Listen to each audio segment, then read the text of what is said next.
Ladies and gentlemen of UWN, welcome back to Unrestricted Access, where we'll be talking to the man that's behind Elmo, the Roach, and Gabriel Foley. Of course, it's Mike Roach. So let's get into this, shall we?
Ladies and gentlemen of UWN, I am here with Mike Roach, also known as The Roach, Elmo, Gabriel Foley, you name it. Say hello, Mike. How's it going? You also forgot Chet Chesterfield. Cheddarton. Yeah, his name changes a lot. Yeah, Chet Wankerton. I mean, I don't know. Sorry about the cough, because, no. Let's move on. Go ahead, tell everyone about about yourself and your characters and whatnot. Introduction. I don't know. I'm just brand new to this EP thing. I've been doing wrestling for like 15 years. Wrestling, refereeing, was a manager too once. There's the Roach, and he's kind of like, I don't know. He's changed from the original fucking concept, to be honest with you. I'm not sure what he is anymore. He's more of a human like me now. Yeah, probably. There's Elmo. He's my lovable, fuzzy, cuddly, funny. I like to have fun when I want to have fun character. Okay. And Gabriel Foley has yet to debut because I'm waiting to debut him as Mason Slaughter's tag partner.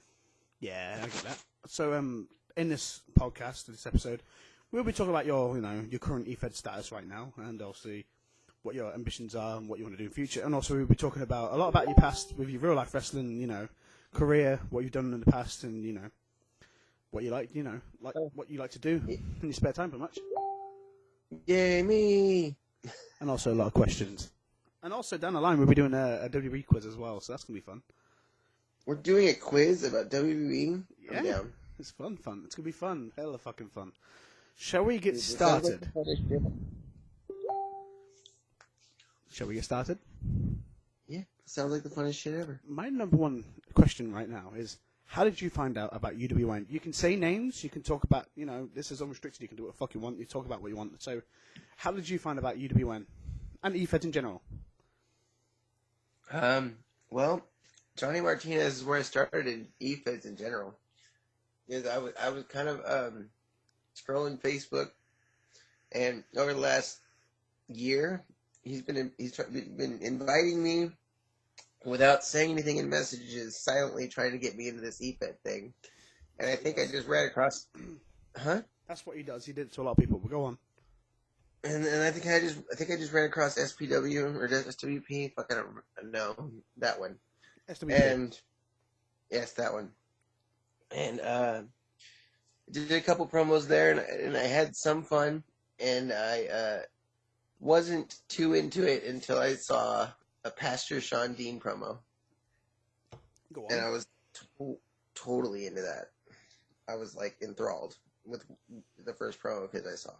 I still remember when you first joined UWN, you were saying about how you said that Sean was the greatest promo artist you ever saw. Outside of wrestling, yeah. I'm offended. Well, we're talking at that time, not now. Yeah, don't forget, at the time you haven't really seen nothing from me. Now you've seen something you're like, whoa, these days. Yeah, you're like number 3, number 4. Damn, son. Okay. Hey, at least you made the top 5. That Aussie guy though, he was impressive. That other guy you showed me, also impressive. But still, fuck the fan of Aussie, alright? He's a racist. If you didn't hear, I did say in the last podcast about it. We found out.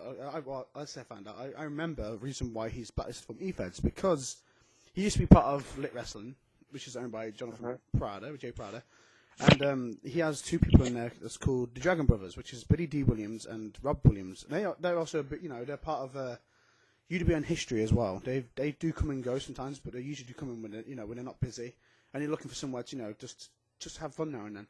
But back in Lit, he did a live video saying the N word towards them, calling them, the B and B word together. It was horrible. That's not good. Yeah, you said wait, what's up? Well, he's a shitty person, but he still has a good promo.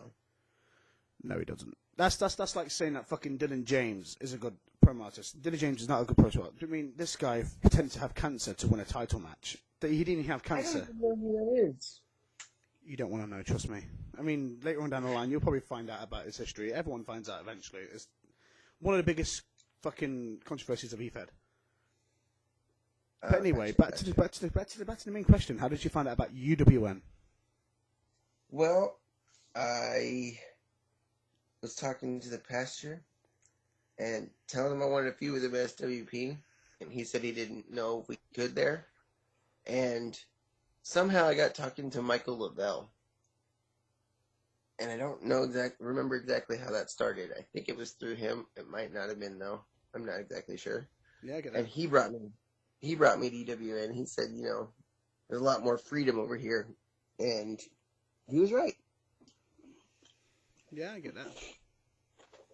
I mean, I've got to tell you about this.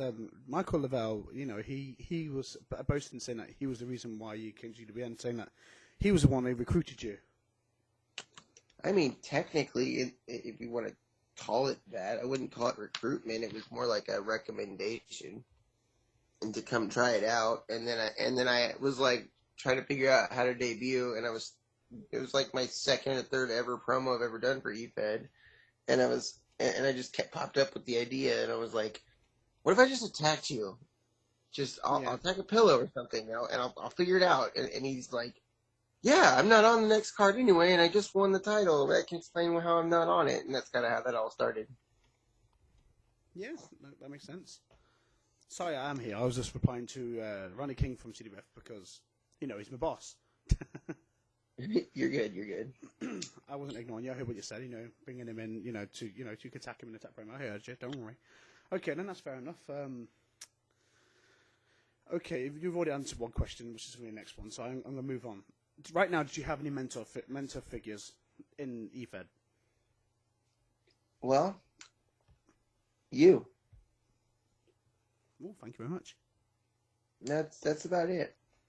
You're the one I take all my direction and lessons from. Yeah, I mean... My promo mentor altogether is Guido, though. Come on, Guido's dope anyway. Fucking, Is it UGWA are fucking badass in general as well? Ugg was the shit. I agree. So, Also, quick plug: Total Wrestling Federation, Sacramento, California, December. I forget what day, but you can see it on their Facebook. Look at Facebook. I believe that I've also seen them on Twitter, mind, as well. Yeah. Yes, they have Twitter. I just don't do Twitter, so I have a Twitter. I don't use it. I do follow them on YouTube. You know, they do like this little videos letting them know when they're coming back, you know, events and stuff. So you can always check on the YouTube channel as well. Their YouTube channel, Tracy Wrestling Fed, their old name back in the 90s. Yeah, probably. I mean, I've seen some stuff. I don't know if it's like, you know, I believe you do get fans posting their videos as well. You know, like, you know, this is coming here soon, so just type in the name. They should get a lot of events anyway. If people are more into YouTube, do you know what I mean? So I'm gonna give people a bit more backstory between me and you as well. I'm actually like I said, I'm his mentor right now. I'm also trying to help him when it comes to management of feds as well, like helping him with match cards and whatnot. He's also my story idea writer. He's also my match creator, you know, right now. He's doing a good job so far. I mean, look at UWN right now. It's popping off fucking big time, and it's all thanks to Mike, to be fair. So thank you for that, Mike. Wow. That hits deep. Thank you. I appreciate the recognition. I never get that in real life. Well, you deserve it. Would you say right now, you know, have you helped any other e-fedders since you've since you started? And if not, who would you like to help?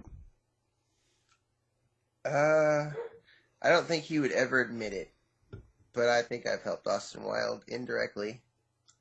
I'm pretty sure Austin will come back and bite you on the ass when he comes on the podcast next. I can see it. More than likely.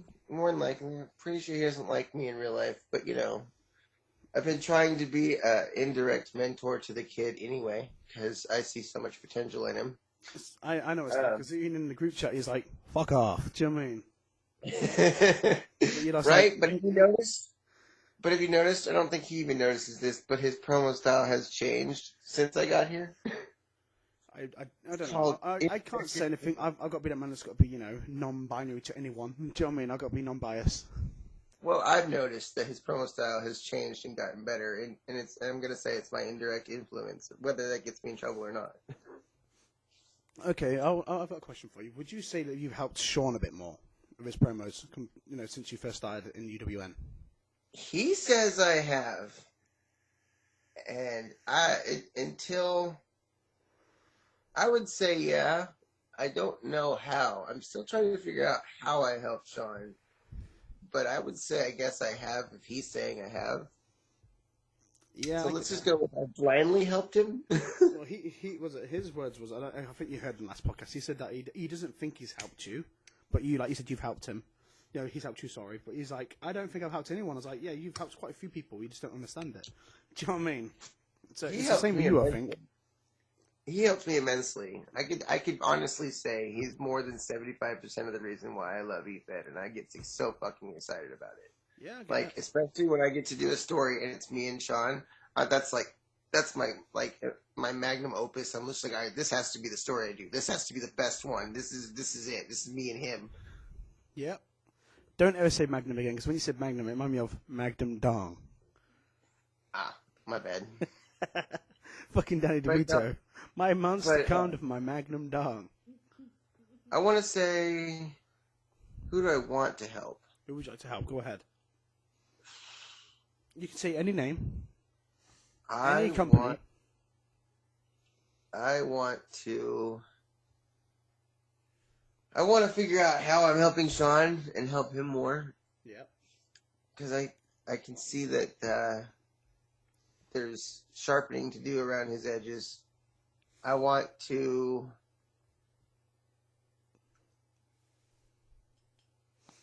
You know what? I want to help Gunshot. Gunshot? He's not too bad. I mean, if there's a way to help him and elevate him, that's kind of where I'm looking right now. I'm just like, I like him. He impresses me. I want to see if I can get more out of him. Gunshot's really good. He's like a wild card. Was it one minute he can be nice and quiet and calm, and out of nowhere he can do a promo where he's fucking straight up pipe bombing you. And you're like, where the fuck did that come from? He reminds me of myself, like a younger version of me when I first started doing EFED. But the thing is, he's never changed his style, so his style is still classed as unique because he's never changed it. He's kept the same style he started with. And he won't advance because his words is, if it's not broken, why fix it? I feel like I could bring more out of him somehow, and I want to figure out how to do that. I feel like there's like a hidden power. If we're gonna do Dragon Ball Z terms, I feel like there's some hidden potential I can unlock. Share your energy with me. Kind of like the guru in Gohan. I want to be his guru. Place my hand on top of the head, unlock potential. I get that. Okay then, who is your biggest rival right now in EFED? Or rivals? I've probably got two. Name And directly, it's Sean. That's the one I want to be my biggest rival. I'm just trying to cool off with it by teaming with him for a little while. Yeah. I don't want to overdo it. And indirectly, because he seems to want to force it at every turn, is Austin Wilde. Okay. I mean, you guys just, you just gotten out of a fucking argument between a fucking Australian guy who's fucking shit in my opinion. But you guys were like, "Oh, this guy's so good." I'm like, "No, he's really fucking terrible." Well, I mean, the reason why you guys think he's good is because he has the balls to call anyone a piece of shit or a twat or just take a piss at someone in general. He's just got the balls to do that. That's why you think you know. But I wasn't so much he's so good in that argument. I was more along the lines of that fucker called me out. I'm not letting that go. You didn't help yourself, did you? You kept fucking saying, "You calling me out? You calling me out?" And it's like, "Yeah." You kind of walked into that. I was in the group chat and I just heard the word Roach. I didn't hear the rest of the sentence. We're all twitting, aren't you? All his words was, "I hope you're watching, Mr. Roach." That's all he said. Oh, see, that's why my first comment was, did he just call me out, Mac? And all you had to say was, no, he just said you're watching. Yeah, well, and it would have been fine. But I replied, and my words was, don't start something you can't finish. Because trust me, look, you can't finish it now because I removed him from the group. Well, I can't finish it, but He sucks. I'm sorry, but I wouldn't allow it because he's a racist piece of shit. And it's all good. It's all good. Not just on top of that, he was also like he was attacking everyone else, making everyone upset. I had people in the inbox, Jack Evans, you name it, all of them were like, "This guy's come to my stuff calling me a fucking loser." I'm like, okay, I've had enough of this. I had to remove him because if I didn't, I was going to lose people. But think about this though. My promo doesn't go to waste. I had 2 messages in it. Yeah, you kind of called Austin Wilde a little bitch. He kind of is a thin-skinned little bitch when he acts the way he does, while I'm in character. Yeah. Are you ready for another question? Oh, yeah. How many characters have you had so far in your short time in, EFED? And are you planning to bring any more into EFED? Wait, can you ask that again? I said, how many characters have you got right now in your early start of career of EFED right now? Because you're still technically classed as new, obviously. And how many? And who would you? And what kind of characters would you like to bring in? Have you got any you want to bring in, or are you happy with what you got right now? Well, I have 3 right now. I know that I don't want to have more than 3 at a time, plus the news guy. But I think I want to do. My plan in the future is to have the 3 of them do a triple threat match, one time only, for one of their careers on the line. Retire the one I don't feel like using anymore, and I got a character in mind I want to bring in. Can you tell us? I can give you a hint. Okay. He's gonna be the first UWN super face. Do you really think you can top Jack Evans? I can totally top Jack Evans. Jack Evans is the super face of all EFED. I'm gonna bring in the super John Cena of all EFED. Oh, don't do that. Don't. Because if that's the case, you have to try and get a hold of what's his name? There's actually a guy already that's a huge John Cena fan, Andy. I'm not gonna beat that. Yeah, don't do a John Cena thing because it's already been done, and this dude really does everyone's head in. No, I'm just gonna have the popularity John Cena had in like 2007. If you think you can do it, do it. I'm going for it. I need to get past July 1st because I have a plan and a goal for July. Yes, just the white. Well, the listeners don't know, but I want him in July at the big show 1-on-1, main event. Yeah. Okay, then I have a question about your past. Okay, tell us, or can you tell us some stories about when you was trying out to be a wrestler? When I failed at being a wrestler, you mean? Well, trying. Or Um, tried. I think I had a total of 5 matches as a wrestler. Maybe 6. Can you name I don't more know. people you I've been faced? hit in the head a lot because I'm a referee who gets hit in the head a lot. Yeah, I know. But- You're the bump taker. I am. Instead of undertaker, you're the bump taker. Yes. I want to say I got 2 good stories. I have 2 really good ones. And Yes. there's the UGWA story and the TWF story. Now, the UGWA story, I need to give you backstory on. So I was in UGWA, and I had been fully trained enough to wrestle matches, and I had done, I think it was my second or third show. I think I was saying my 3rd show. And I had done 2 shows before this. And my character was, like, I was a heel character who would come out at the end of every show after the last match had been done and call out the biggest, baddest mofo in the locker room and get his ass kicked. So, my friend from TWF was doing UGWA, and he had won a match and whatever, and I called out the biggest, baddest. He came out, and we do a match, and he let me get more offense than anybody else had.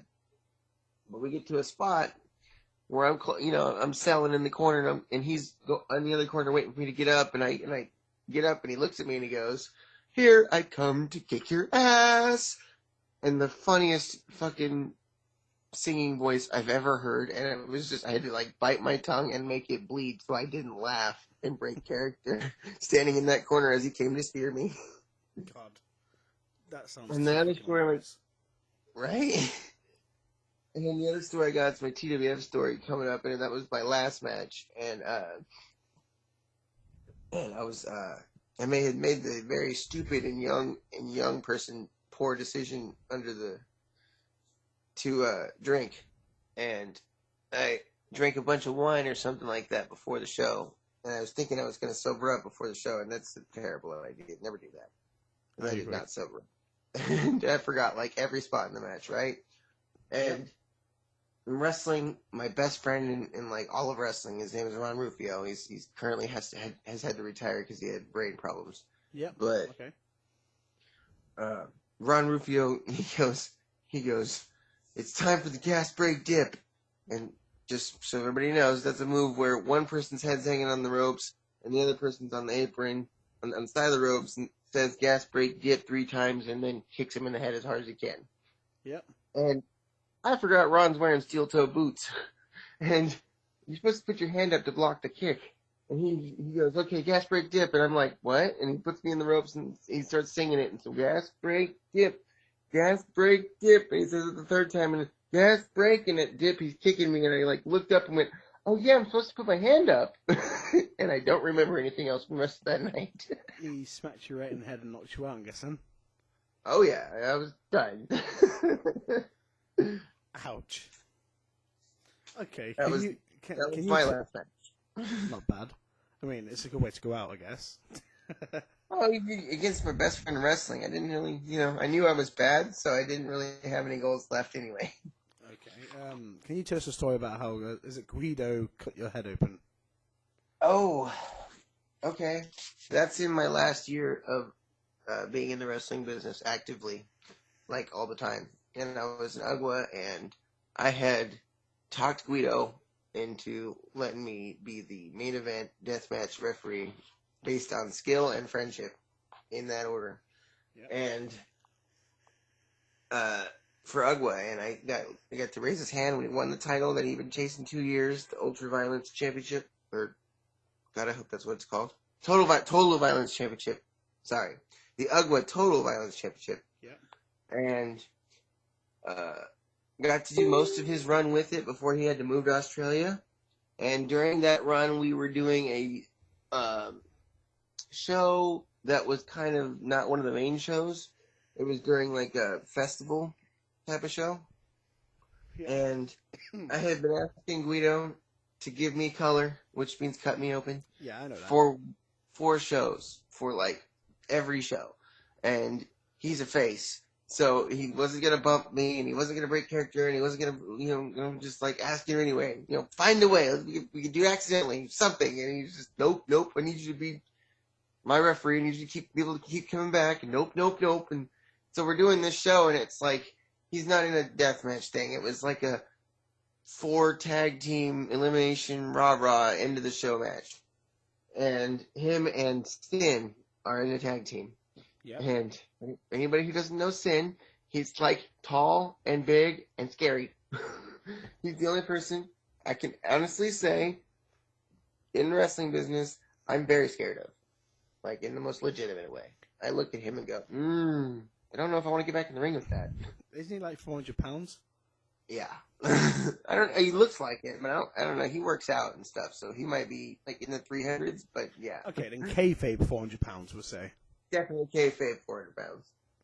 And the ending spot we had planned was I'm going to cover over one wrestler and tell him don't hurt him, and then that'll the ring gets cleared by some other wrestlers who save the one I'm covering.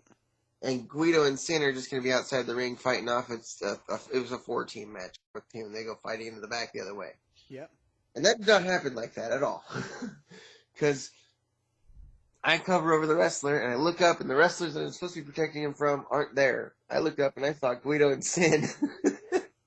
I went, what are you guys doing in the ring? And Guido grabs me, and he goes, get ready, bump this, because you're getting what you want. And I was like, what do you mean? And I got thrown into Sin, who gave me a clothesline that I shit you not is why I retired. And that was, he hit me with a clothesline without using any effort. And my whole world, I've been knocked out. It's gone black 100 times. It doesn't scare me. For the first time and only time ever, he hit me so hard my whole world went white. And I didn't go out. I just saw white and heard nothing.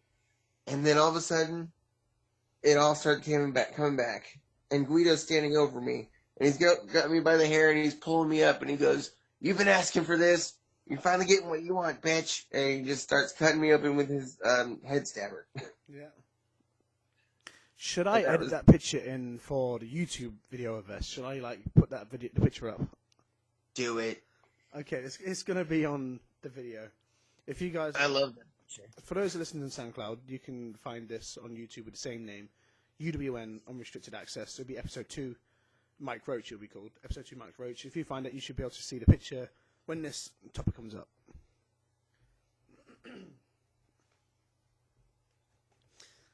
I still think that's a great fucking picture, though. You just lay down and fucking screaming in pain. Dude, I think that's my best picture I have left from my wrestling career. It's definitely my favorite. It's a good thing, because understand, if you was a wrestler, you could have totally used that just like the highlight reel. Yeah. Yeah, if I kept going, I could have. I can use it in my ref highlight reel. I just gotta find the video. So I'm gonna take it. When like you said, when Sin hit you with that clothesline, I guess it felt like you was gonna shit your pants, pretty much. No, it was more along the lines of, where am I? What happened? Oh, look, there's ropes. Why can't I hear the crowd? Oh, it's coming back. Who's that? Oh, it's Guido. Don't forget to tell them about tell the listeners about you getting death threats every single show. Oh, right. So, if you come to any show in any company that I will ever have ever refed, and when I say will, it's TWF only anymore. But and have you ever watched a show I've ever refed in any company? You're gonna hear one chant, and it's never failed to happen. You're gonna hear "kill the ref," and the whole crowd, no matter how big or small, will start to chant that. The next thing you're gonna see is me die. In horrible, terrible, various ways. Damn. Kill the ref. Kill the ref. I'm gonna stop that, because you're probably not getting like a chant in the chat saying "kill the ref." Oh god. And then I'm gonna have to record a promo of dying. Maybe. You know what? I'll just record the next time I get killed at TBF and post it if that happens. I mean, you could. November 20th, Tracy, California. Hey, I remembered. Nice. Okay, we'll go back to EFED questions. Who would you say is the most difficult opponents you've seen or faced in UWN? Haven't faced very many. Sean's difficult. Sean scares me. Why does he scare you? I think I feel like Sean, if he was not having his best day, and we had a vote off type promo, I don't know if I'd win. In other words, when Sean's been off his leash. Yeah. Like the other day. I'm waiting for till July because I already know I need the training and I'm not ready for it because the second I piss you off, which I know I will, you're going to drop that type of promo. I'm not ready for it yet. The thing is, I've showed you a lot of promos where I've done pipe bombs, and these ones I've showed you are nothing compared to what I'm actually capable of. What you see is tame. I need till July before we go. What I did to Sean the other day was also classed as tame. Anyone will tell you that. I can go hardcore more west than that, but just lately I'm trying to keep it inside because I'm trying to use it more towards my CDF career. Do you know what I mean? Because some people in there, like I said, the ruthless fuckers, that's the best place to be in if you want to be, face ruthless fuckers, I would say. And sometimes you need that energy against certain people. And I know for a fact I couldn't win a promo off with that guy you've been showing me recently. I can't remember. Guy in Bison, I showed you some of his promos. Yeah, he's I can't. I already know. I'm not ready for that guy. Oh, he's like the real life Viking of E-Feds. That guy's probably the most intimidating E-Feder I've ever seen. Don't piss him off. That's all I say. Yeah, not bad. Okay then. Who would you say? Like, I'll ask you. What would you say is the top 3 most powerful artists in UWN? Most powerful artists, top 3. Who would you say is the best or most powerful you've seen? Am I involved in this, or am I aside from? You can't choose yourself. I mean, you can, but if you do, you'll look like an egotistic twat. Well, in character, I'm choosing me for number 1. Out of character, I'm just kidding. Go ahead. I would go with you, Tyler, and Sean in that order. 1, 2, and 3. Not bad. Okay. Tyler Bola, by the way. Oh, I love Tyler Bola. He's got some really good skill. Yeah, I'd go Tyler Bola, then Sean. Yep. Not bad. Right, we're going to take a 5-minute break here. We're going to play some songs, and we'll be back. How long do you think you'll be at the top, I wonder? At the top isn't so important.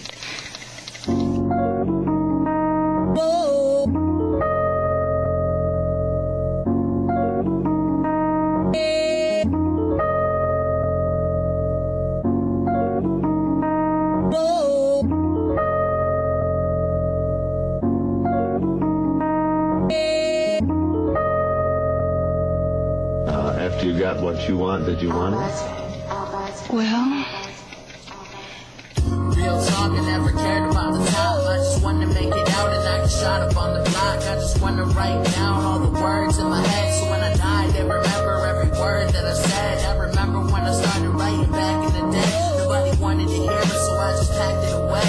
And I bottled it up until it bursted out the cap. And they didn't know my name, was just the person in the back of the class. The one that used to like to draw pictures, writing in his notebook like he's writing new scriptures, sticking to himself as he's walking through the halls. They never guess that he's the one been writing on the wall, so they just walk by, never look twice.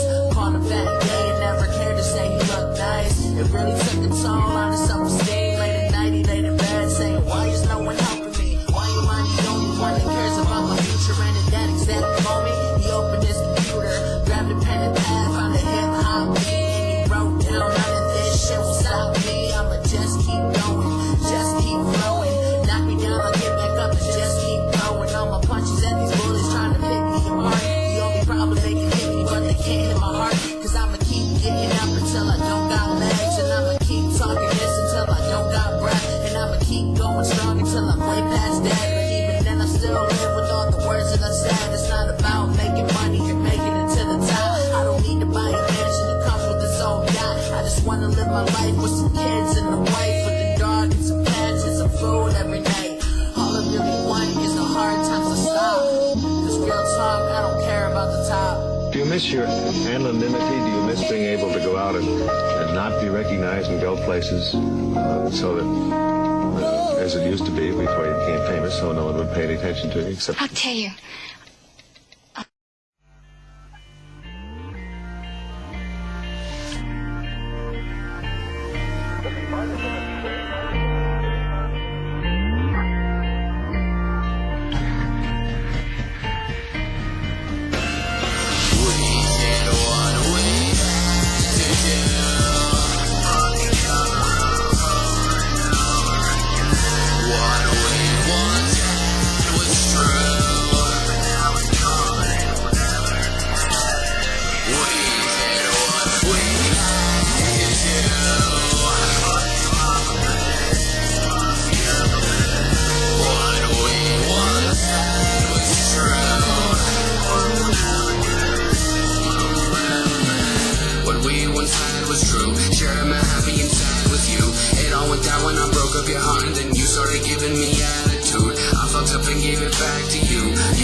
Just woke up and my head hurts. Thinking to myself that it can't get worse. Then I try to take a shower, but my water don't work. So I go and check the lines and the pipes don't burst. So I try to make a call, but I lost my phone. Fuck it, I'll drive, I don't wanna be home. I try to start my car, but I got no gas. What a hell of a day, looks like I'm walking my ass down the street. But who the hell's this dude behind me? He's running like a fiend, or he's trying to find me. And he's running after something. Man, he's covered in blood, so now I'm running. Cause he's bugging, so I'm running through the street. I'm skipping through the park, and I'm gunning through the trees. And I'm running. This dude is on something. I'm getting fucking tired, but this dude keeps coming. I'm jumping over ditches, I'm climbing over fences, running through the backyards in an intersection. And boom, he gets smacked by the truck. Finally, there seems to be a turn in my luck, but he sits up, blood pouring out, body all broken, but not one shout. And he just kicks up and looks back at me. So here I am again, running down the street.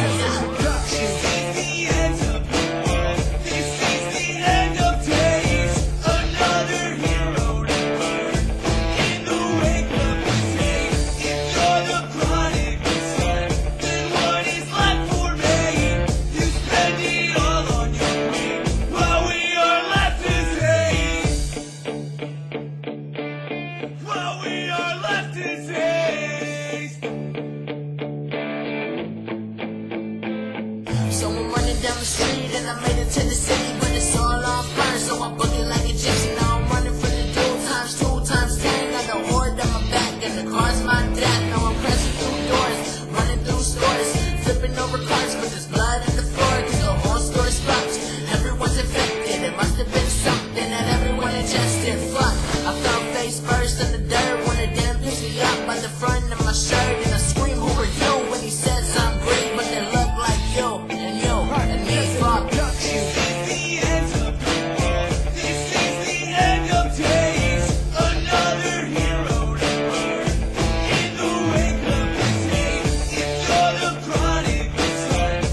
What is life?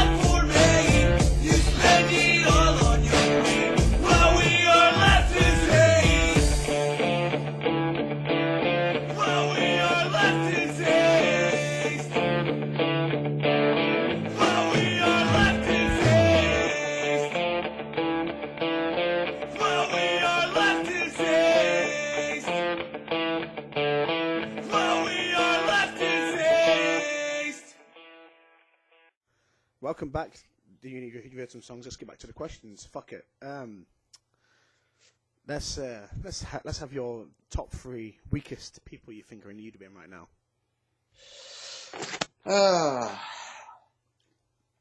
Can be brutally honest. If people get pissed off by it, then why the fuck are they in your Unrestricted Wrestling Network in the first place? That's what I say. I'm going with number 1. Wait, can I pick a tag team for one of my picks? I guess you can. Go ahead. I already know who you're going to say. This is unfair, but go ahead. Number 1 is the Falcon Crest.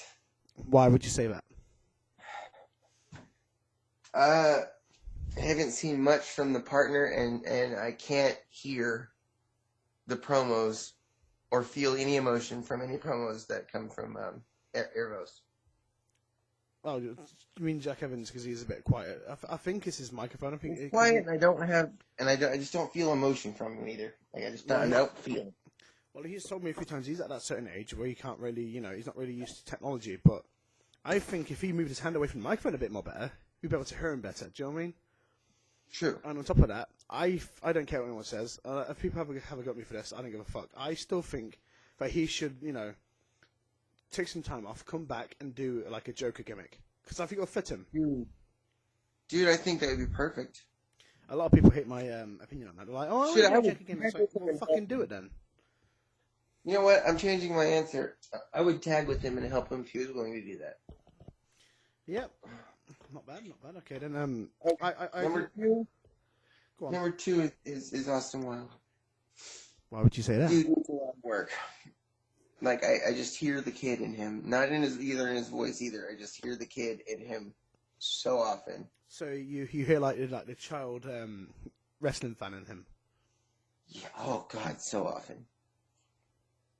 I want to be mean, and I don't mean this in any kind of mean way. Oh, don't worry. I'm sure he's going to get his back on you when it comes to his turn.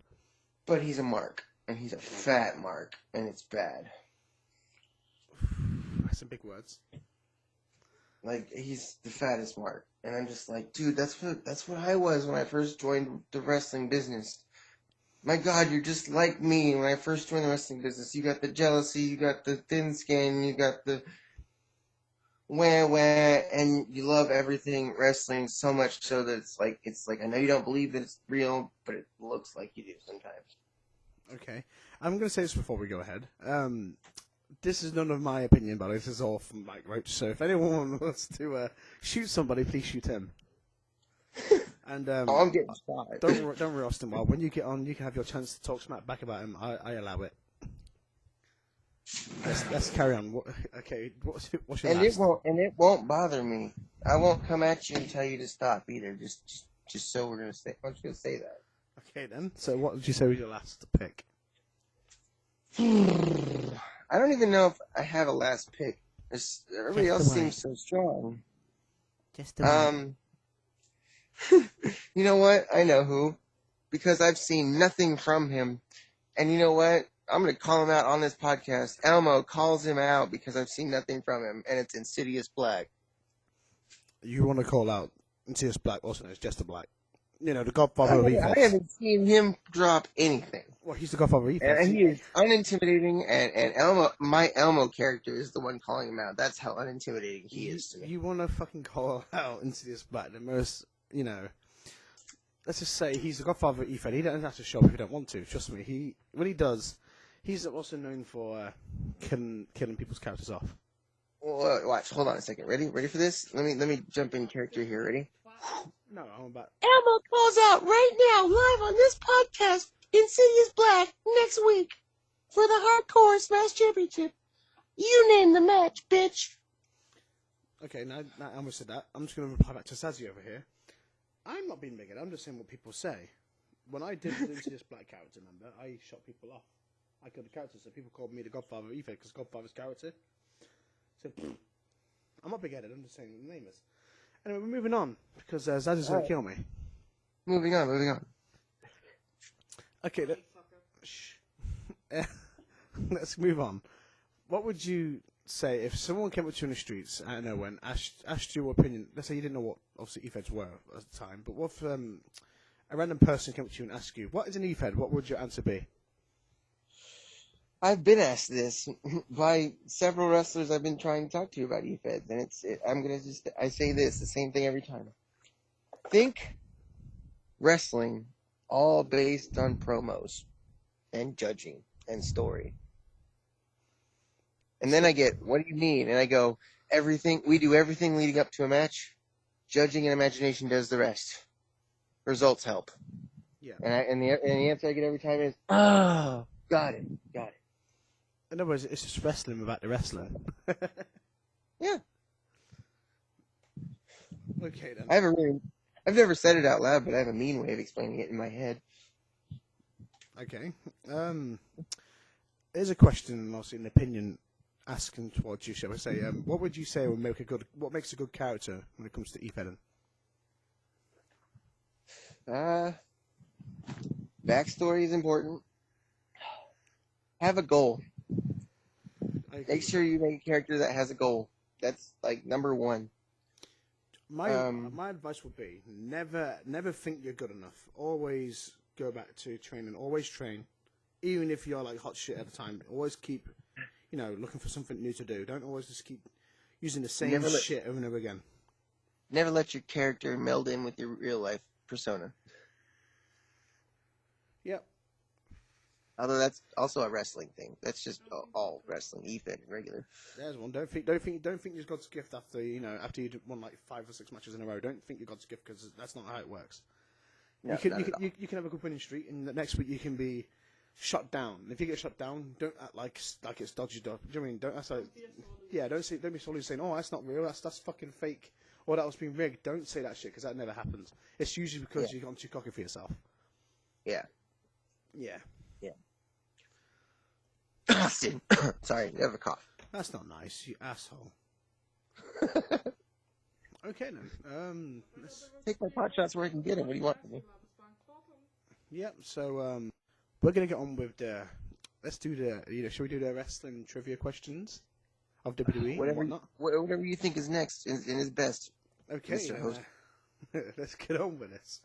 Let's go straight for the WWE quiz. Okay. Question 1. Who is the only WWE superstar who has seized the Intercontinental Championship 8 times? 8 times. I want to say Chris Jericho. The answer is Chris Jericho. Hey, I got it. That's one answer done. Okay, question 2.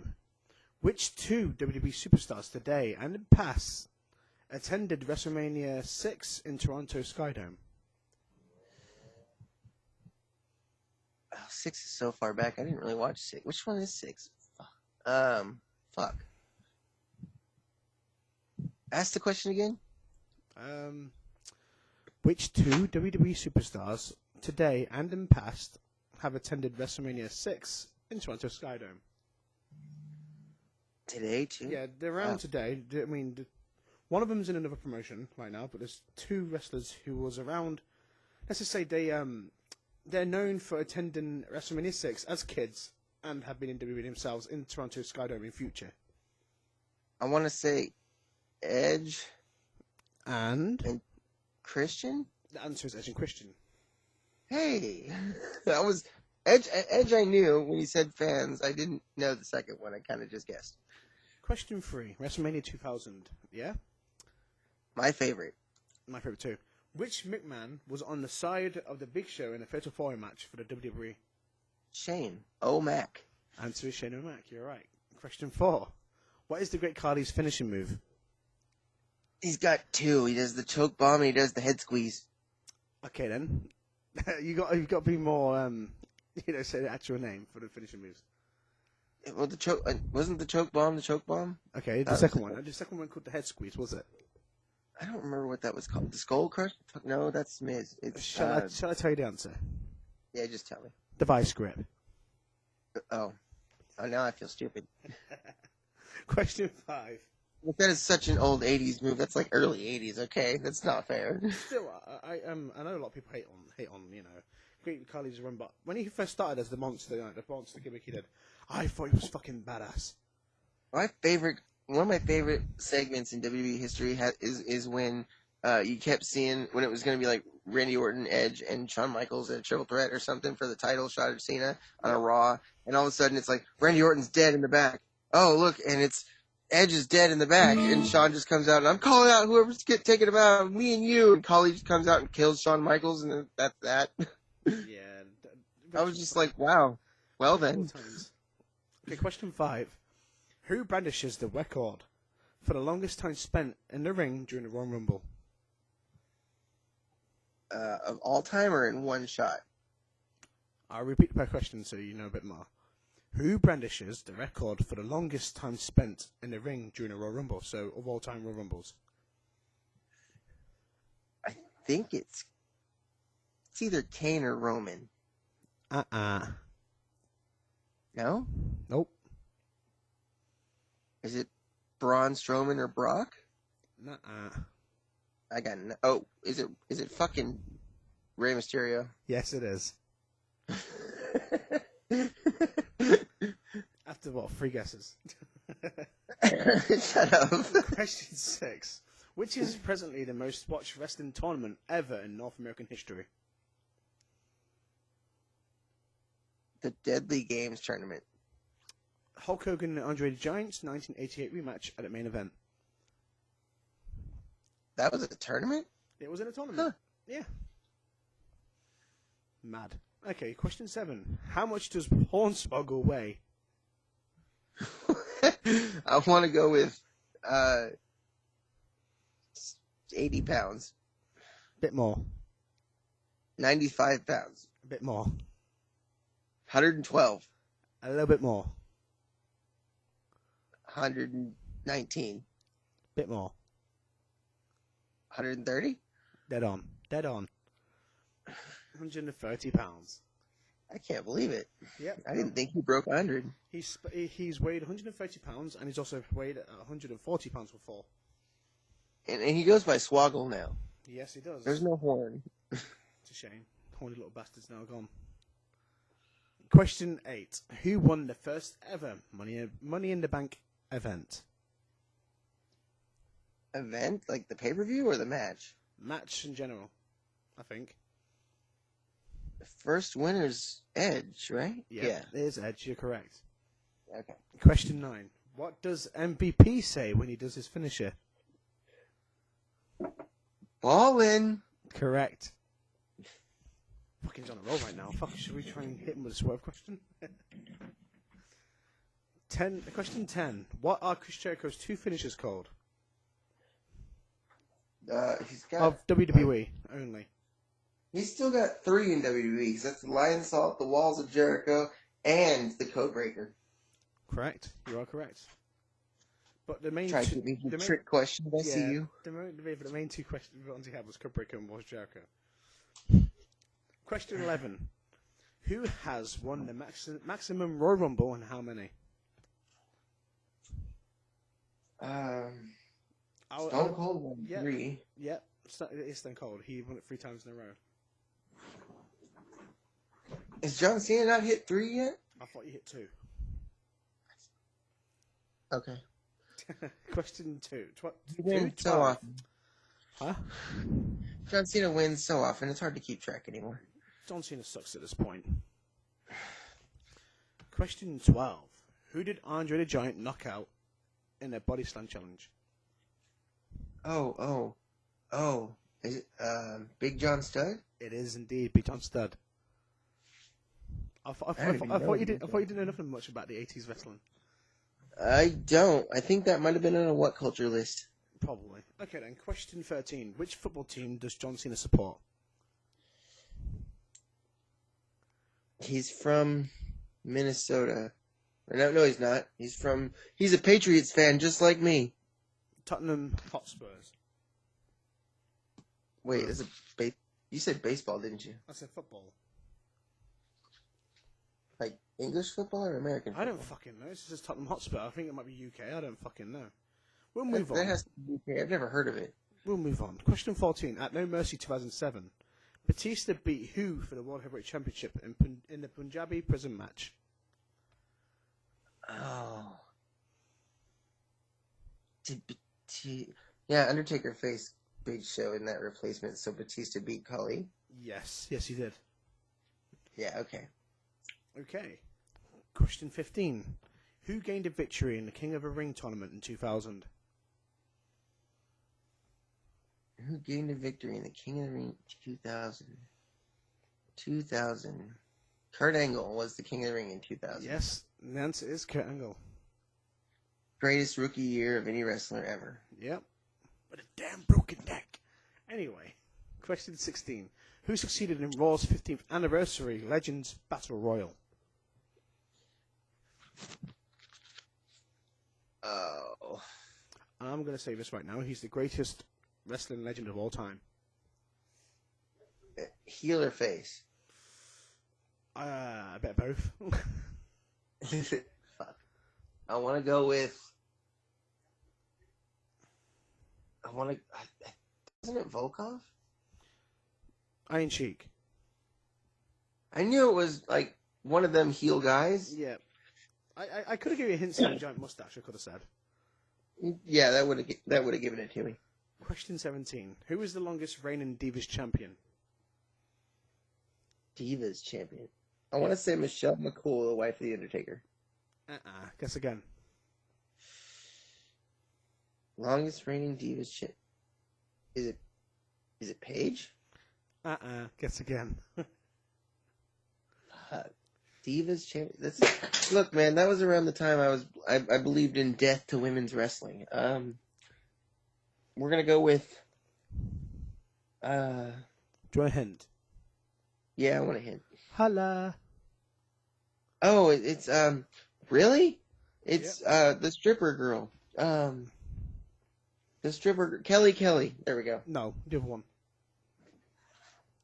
Wait. Shall I give you the question? Because I said holla because they actually had this as well at one point. The Bella Twins. Oh. I was thinking of Kelly's song where it's like holla, holla, holla. Yeah, I think I was trying to give you a hint that's later on in the song of the Bella Twins. And the next question is going to be easy because I get the full answer. It was Nikki Bella. Question 18. Name Nikki Bella's twin. Bree. Yes. Wife of Daniel Bryan, because I love Bree Mode. Bree Mode was one of my favorite things ever. Okay, then question. Whose catchphrase is, "This is my house"? There's a lot of people say that. This is my house. It's their main cat. There. Okay, I'll give you a hint. It's her. It's her main catchphrase. This is, Charlotte? Guess again. Black hair. Know. Black hair. This is my house. Paige? Yep. I was going to give you a hint, and I was going to say she's been kicked out of WWE so many times. I was going to say. I didn't watch a lot of Paige. I didn't really watch women I'm just fucking reading from the WWE archive website of the fucking questionnaires you can do and shit. Well, I'm just explaining to listeners why I don't know the answer to that question. I didn't watch women's wrestling until after the women's revolution had been way into it. Question 20. Who was the first SmackDown Women's Champion? First SmackDown Women's Champion. Yes. Charlotte. Nope. Sasha. Nope. Alexa Bliss. Who? Alexa Bliss. Nope. Hint. It begins with B. Brie Bella? Begins with B? B, yeah. There's two names, and it's just one begins with B. The second name begins with L. That's even more unhelpful. Begins with B, and the second name begins with L. See, my brain goes to Bobby Lashley. Shit. But female. It's got to be female. SmackDown Women's Champion. I know. Becky Lynch. Oh. Yeah. Not a big fan of hers. That's why it didn't come to me. Okay, we're going to skip to the next one because it's fucking shit. But question 22.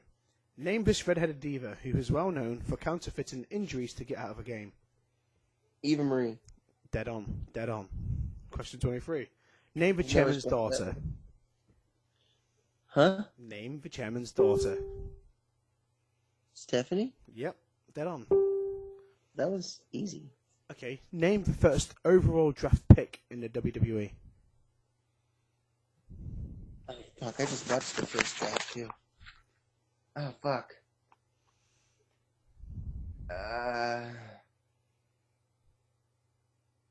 Hint. Is it Stone Cold or Kurt Angle? Nope. Keep going. Same error. Undertaker. Nope. Electrifying. The Rock was a draft pick? Yep. He was the first overall draft pick in the WWE. I thought The Rock came out and chose his. No, wait, that's the Invasion. Never mind. Yeah. We're going to skip question 25 because it's fucking easy. Unless you want to answer it, it's up to you. I don't care. Okay, question 25. What is the name of John Cena's former fiance? Nikki Bella. Yes. Question 26. Who has the first WWE superstar? 1 minute. Who was the first WWE superstar to capture the Money in the Bank contract? Edge, right? Nope. Contract, not contract. The first one to capture the contract? Yep. So that's not winning the match? He won the match by, capturing the contract and then Money in the Bank. But Edge won the first one. We did that. I'm so confused.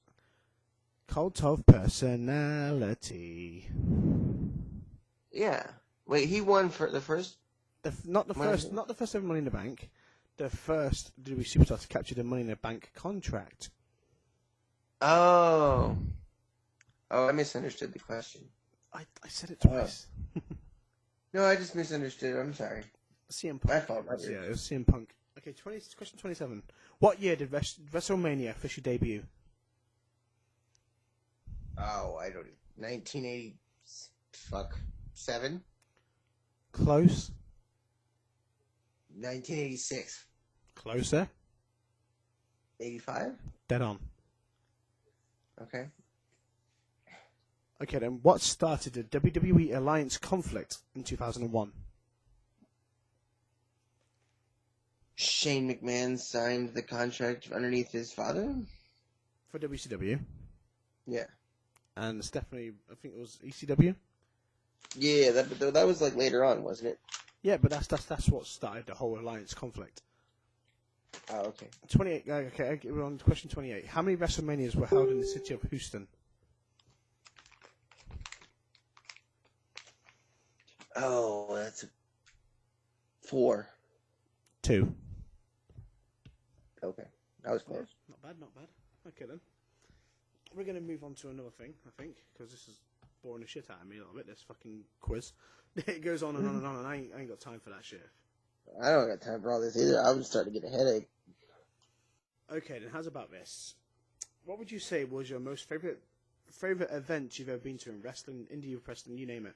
What would you say was your favourite event you've ever been to? Involved in or as a fan? Involved in and as a fan. As a fan, my favorite event is an indie show when I was 9, and it was SPW, Supreme Pro Wrestling, which is still around, Sacramento, California. I've never been involved with them, always wanted to be, but I remember I was 9 years old. It was the first wrestling show of any kind I've ever been to. I was with my cousin, and Big Ugly, J.D. Bishop, was the only wrestler who would talk to me after the show. And he wrestled a TLC match, and he gave me a free picture and signed it, which I still have somewhere around here to this day. And his hand was all messed up. He wouldn't sign autographs for nobody else, but he signed one for me, and he gave me the picture for free. That's badass. And then, follow-up to that story was when I came back from retirement the first time a few years, 5 or 6 years ago, my first show back with Big Ugly was backstage, and I got to do an interview with his son for his son's YouTube channel to talk about that. And he remembered me. That's badass. Yeah, that was badass. As a favorite show as a participant, I would say, is a toss-up between 2, maybe 3. 3's a biased one, so I'd go with 2. And it would be either raising Guido's hand and doing Guido versus Anthony Rivera for the Total Violence Championship when he won it. And it was in a match where I thought Guido fucking might have died in a botched pile driver through a table spot on the stage. That's badass. Then there's the other one, which I've shown you footage of, and I've shown everybody in UWN that chose to watch it in the group chat, footage of where I did a Ugwa Rumble. And before the Rumble, a friend of mine who's been in wrestling a long, long time, first person to cut me open and everything, big respect, mad respect, his name is Sick Case, and he had been retired for a while. He came out of retirement, came to UWM for the first time, and was doing a Rumble. And he was backstage getting ready, and him and KP were talking, and, he looks at KP and says, "Oh, I'm a big fan of yours, man. I'm going to suck your dick." And KP looks at him and goes, "Let's do it in the ring." And I went, "You guys aren't really going to do that, right?" And Sick Case looked at me dead on and goes, "Yeah, bet we won't." And I was like, $100 says you really won't. And I'm refereeing the match, and midway through the match, Sick Case makes his entrance. KP's already in the ring, and he makes his entrance, get in the ring, and he does his little dance and such, and he looks at him and he goes, I'm your biggest fan," in like the most Japanese voice he could possibly muster, and drops to his knees, and KP, who fights with a giant dildo as a gimmick, puts it up and goes to where his dick's supposed to be, and the entire crowd then proceeds to chant, "Suck his dick," and you can't not do it when the fans chant. So, Sick Case, who I've seen with, many girlfriends, sucks the dick, and then I watched him look at me and unhinge his jaw just to go a little deeper. And I pulled out $100 and gave it to him right there when he got to the corner next time he sold. And that's what you showed me in that wrestling event, right? Yeah. I wish, if I could, I don't want to take, I won't show because I don't want to steal, footage from the show. But you guys really need to check it out. That's what I'll say. Yeah, it's still on YouTube. It's Rumble at the Ritz. I don't remember which year, but it's one of those years. There's 2 Rumbles at the Ritz on YouTube. I think is it between 2017 and 2019 in that area? Yeah. Yeah, I remember you showing me. I was just like, what the fuck? It's fucking badass, though. It was. That whole Rumble is badass. I still say but that spot was when I went, now I've seen it all. Yeah, okay. I'm going to ask some questions that I asked Sean last week as well. What got you into wrestling? Well, I got into wrestling because my dad was into wrestling. And he took me to a show when I was like really, really little, and I don't remember that show, but I've heard the stories about it. And then I have a picture from Hacksaw Jim Duggan from it, and I remember getting that autograph, but I don't remember anything about the show. And then when I got older, he turned on Raw, and I was in the year 2000 because I watched the Royal Rumble pay-per-view at my uncle's house with him in 2000, and that was the first thing I ever watched. And then I watched my first Raw, which I still watch to this day over and over on Peacock. Badass. Quick plug to WWE. But, I watch it, and it's the one where The Rock came out, and he's, got the whole roster around the ring, and he goes, "We're going to walk out to the World Rock Federation if you don't rehire Mick Foley now." I remember that. Yeah. That was my first Raw, and that was when it was like, I love The Rock. That was awesome. Thing is, my story is pretty much the same. My dad got me into wrestling. My dad was a big, huge wrestling fan. Like I said, when I was a kid, he used to tell me stories as well. He used to tell me about how he used to always go to these events as a kid when it was in the 80s and early 70s area. Late 70s, early 80s. He met big names. He met, fucking Big Daddy Haystacks and all that. And, what's his fucking name? Was it Big Daddy? He had a big fucking British guy with a big belly and the top hat. Haystacks Calhoun? Hmm? Haystacks Calhoun? I don't know. I mean, it could be, but he used to talk about how he met all these people. It was like Big Daddy Haystacks and this other guy. I can't remember what his name was now. I think it's Big Daddy Bucks or some shit. No, but there was supposed to be a big rival at the time. He just was got some TV and then wrestling ring. But my dad, when he was a kid, he found out it was all fucking fake because his dad used to take him to pubs as well sometimes because I don't know. I guess his dad was a drunk or something. But my dad just saw him backstage drinking beer and having a laugh. And my dad was like, "You guys are supposed to hate each other." He told me the story, and both of them turned and went, "Look, kid, don't believe everything you see on TV." And just pat his head, Jimmy, like, "Good lad, now go away." Just like, it was mad. I was just like, that's a bit, it's just like, "Good lad, now go away." I like that.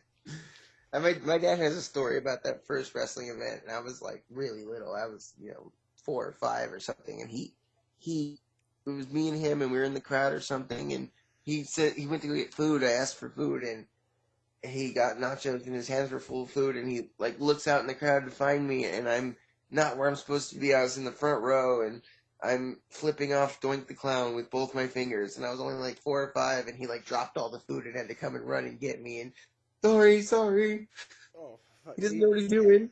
You didn't piss off Doink the Clown. Come on now, surely. No. It was more like for the other fans, like he was embarrassed because his kid is only 4 or 5 flipping off a wrestler. Yeah, I mean, Doink the Clown, is this the original Doink? This was at a fair, so I want to say yes. Okay. I mean, I think you know about this, how many times fucking Doink the Clown's had the actor changed a few times. Yeah, I think it was original. I don't know, when did original Doink die? This happened in like 93, 94. Yes, he did. Yeah. Is that when he died? I believe so, Or was yeah. So it might have been the second Doink then. It might have been him. I'm not sure because that was around the time that show would have happened. Yeah. Okay then, here's a question for you. What is your favourite wrestling promotion you can name from big and from indie? My favorite wrestling promotion, indie, to watch is Dead.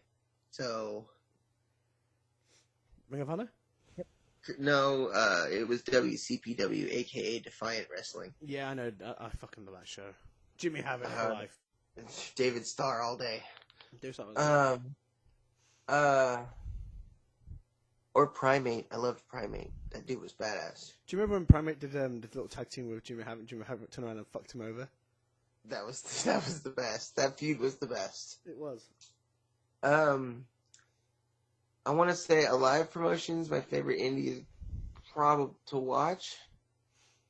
Yep. That's hard. I'm going to go Deathmatch Down Under because that's the only one I follow anymore, to be honest with you. And that's where Guido's at now, down in Australia. That's badass. Okay, then, like... And then non-indie would be... I want to say AEW. I get most entertainment out of that. Or NXT 1.0 during the Undisputed Era. Either one. Okay, not too bad, not too bad. What's your favorite male wrestler of all time? Hard question. It's a toss-up between Adam Cole or David Starr. Adam Cole, baby.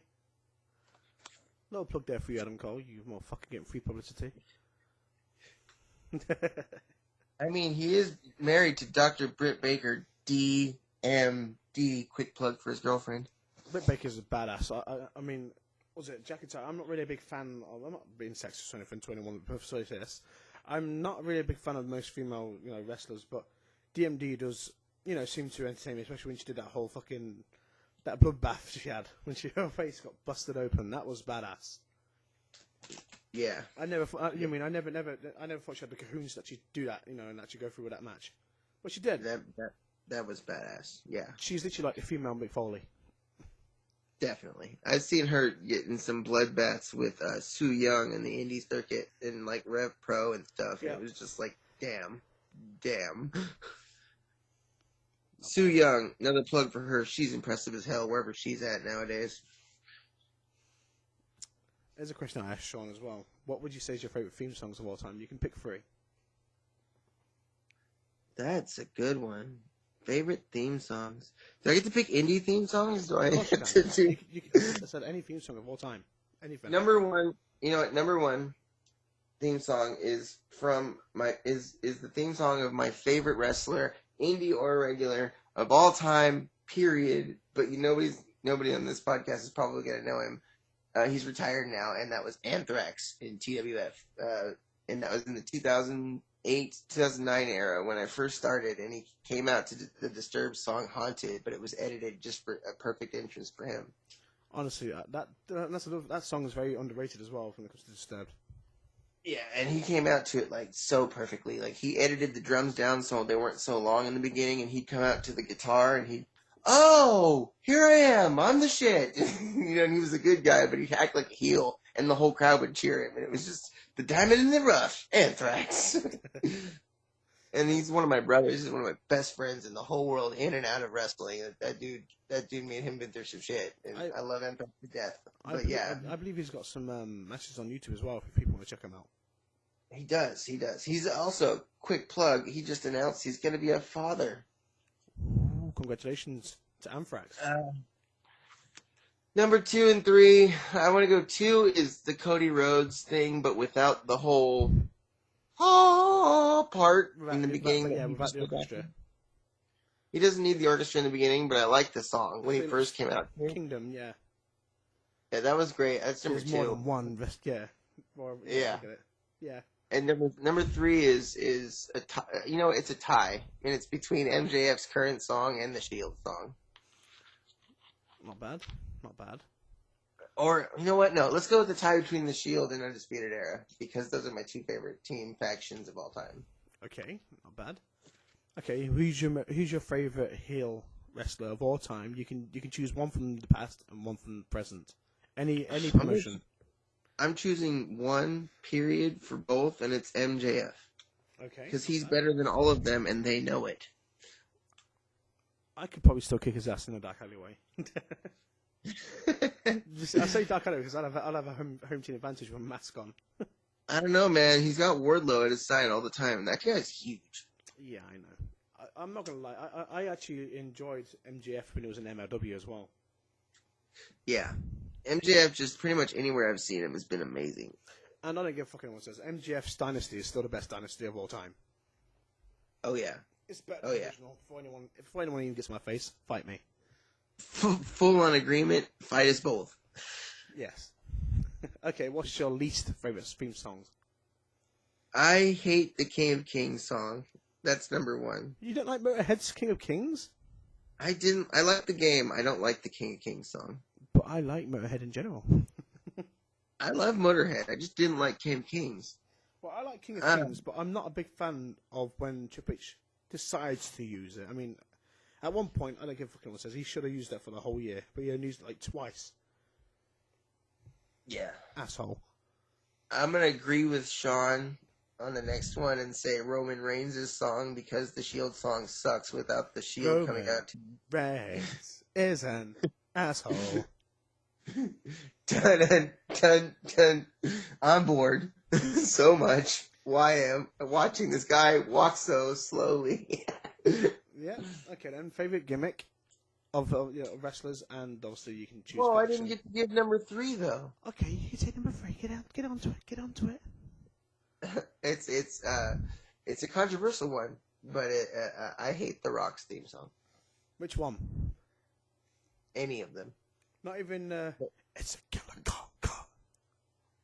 No, I hated them all. I thought it was badass when he returned in like 2004, 2005, and he did that. It's a killer call. It's like, damn. Alright, that one's okay, but all the ones that just sound the same, where it's dun dun dun dun dun. Yeah, it sounds like to me. I'm not gonna be nasty, but I've always said this. It sounds like the Buffy the Vampire Slayer song, like slowed down. It does, and I hate Buffy. Angel was the shit. It's like Buffy. Right. Yeah. The next question was, okay, what's your favorite gimmick? You can use favorite gimmick of a person, and you can also say of a, let's say, faction or storyline. I'll do all 3. My favorite gimmick, period, is how natural MJF is as a heel. His heel gimmick right now is perfect. Fuck you. My favorite faction is probably Undisputed Era, just like a cunt hair above the Shield. Shield, okay. My favorite gimmick. Ooh, that's hard. There's so many. You know what? My favorite gimmick has been, and always will be Charles Haas doing the fucking CHL. That's Charles Haas Layfield. Oh, when he made fucking JBL just walk out and never come back for like a week or two. That shit was brilliant. I'm in the trunk. I'm in the trunk of the car. Let me out. It was badass. Hey, MamaJawamaExtreme.com. That was Mama Jawama. Okay, then what's your least favorite gimmick? Heidenreich, because he kicked the baby, and that, or no, Snitsky. I'm sorry, Snitsky, because he kicked the baby, and that was just. Okay, I agree with that one there. But I actually, that's the thing. I told you this before. Remember that when we had a off-screen, shall we say, a chat with Right. about wrestlers. I said I did actually enjoy Heidenreich. I don't know why, but I did. I liked Heidenreich, and I really liked his song, the Yeah. Heidenreich. Sean, I like that Sean song. don't agree. Sean's like, I don't like Heidenreich or his theme song. I'm like, what the fuck's wrong with you? I'm like, I didn't like the poetry gimmick that he did at the end, but I liked Yeah. everything leading up to it.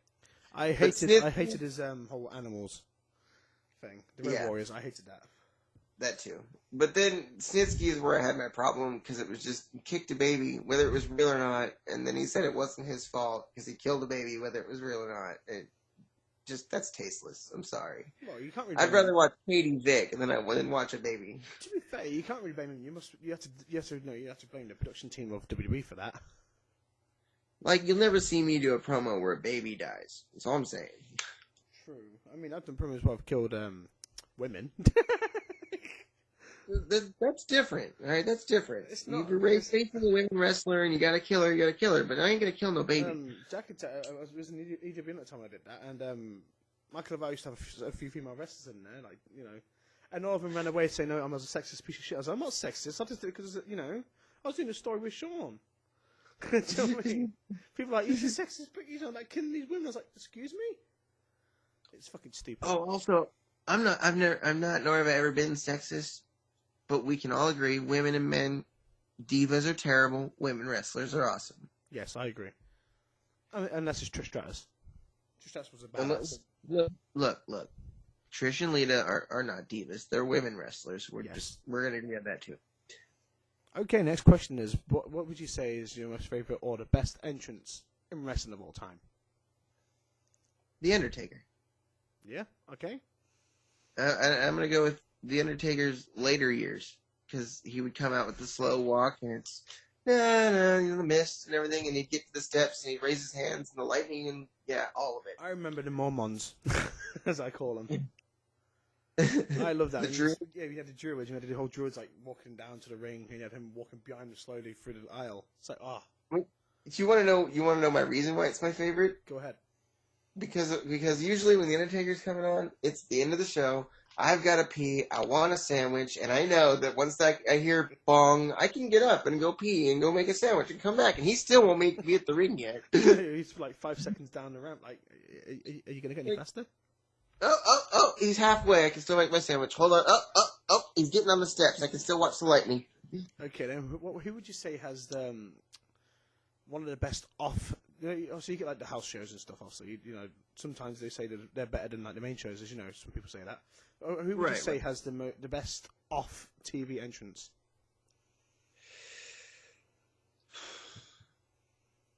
Probably. You know, they don't. I hear they don't. You know how they don't use pyro anymore, but they do in the off shows sometimes. Yep. I'm gonna say probably Batista, because then when he comes out, he can still do the Gatling gun thing. Yeah. I allow that. I will allow that. Okay then. And you know, Go on. "I Walk Alone" is a great song. Oh yeah! Shout out to Sliver. Okay then, what's your most favorite Undertaker WrestleMania match? You know, I'm not gonna be cliche and say Shawn and Undertaker, because everybody says that. Well, everybody says that, not just Shawn. but I'm not gonna be cliche and say that one. I'm gonna say one that nobody else probably will say, and I'm gonna say it was his final match, the Boneyard match. I really liked the Boneyard match. Like, I really, really liked that. Do you want to hear mine? Yeah, sure. I don't know why, but I still love this one. I go back and watch it sometimes. It was the Triple H versus Undertaker. Which one? There's 3. I think it's the one we returned. We had a leather jacket on when he just walked into the room and he just pointed at the WrestleMania logo. Oh, that's my favorite build-up to an Undertaker match. That's for sure. That's actually, I could even say that's my most shocking moment watching WWE TV was thinking they're going to do Sting and Undertaker. And Undertaker came out and he's getting ready to talk and he's going to call out Sting or whatever. And all of a sudden Triple H's music comes out. They don't say anything. Yeah, that whole promo, I go back and watch that promo all the time. Wasn't that one wasn't that 27? I want to say, no, it was like 2014, 13. Yeah, but like WrestleMania, like 25, 26, 27. I think it was like 27, wasn't it? WrestleMania 27. Oh, WrestleMania number? That's WrestleMania 27, yeah. Yeah, because he put, in my opinion, it was like he wanted to get like the revenge for Shawn, wasn't it? Pretty much. Yes, because the 26 he retired Shawn, so yes. And then 28 is the Hell in a Cell end of an era Raw match that I don't care for. Yeah. Okay then. Who would you say is the most overrated wrestlers of all time? John Cena and Hulk Hogan and another controversial pick, The Rock. These days I'll agree with you, but when he first started, The Rock, I don't know. I'd say The Rock was, he was like everyone's favorite as a kid. The Rock's was my favorite as a kid. I won't lie, like I love The Rock, still love The Rock, but The Rock's terrible after the year 2003. I agree. Okay then, who would you say are the most underrated wrestlers of all time? Amazing Red, Yep. Jack Evans, Jimmy Havoc, Definitely Jimmy Havoc. Go ahead. Primate, Eli Drake, aka LA Knight. Eli Drake. And because I wasn't lying when I said I saw potential in him and stuff, I'm going to name an E-Feder and say Austin Wilde. Okay. Nice choices. Who has the best merchandise in WWE? Or in wrestling in general? As much as I hate him, it's John Cena because he had so many great shirts. I hated the orange and the purple ones you did. I couldn't stand them ones because it was everywhere.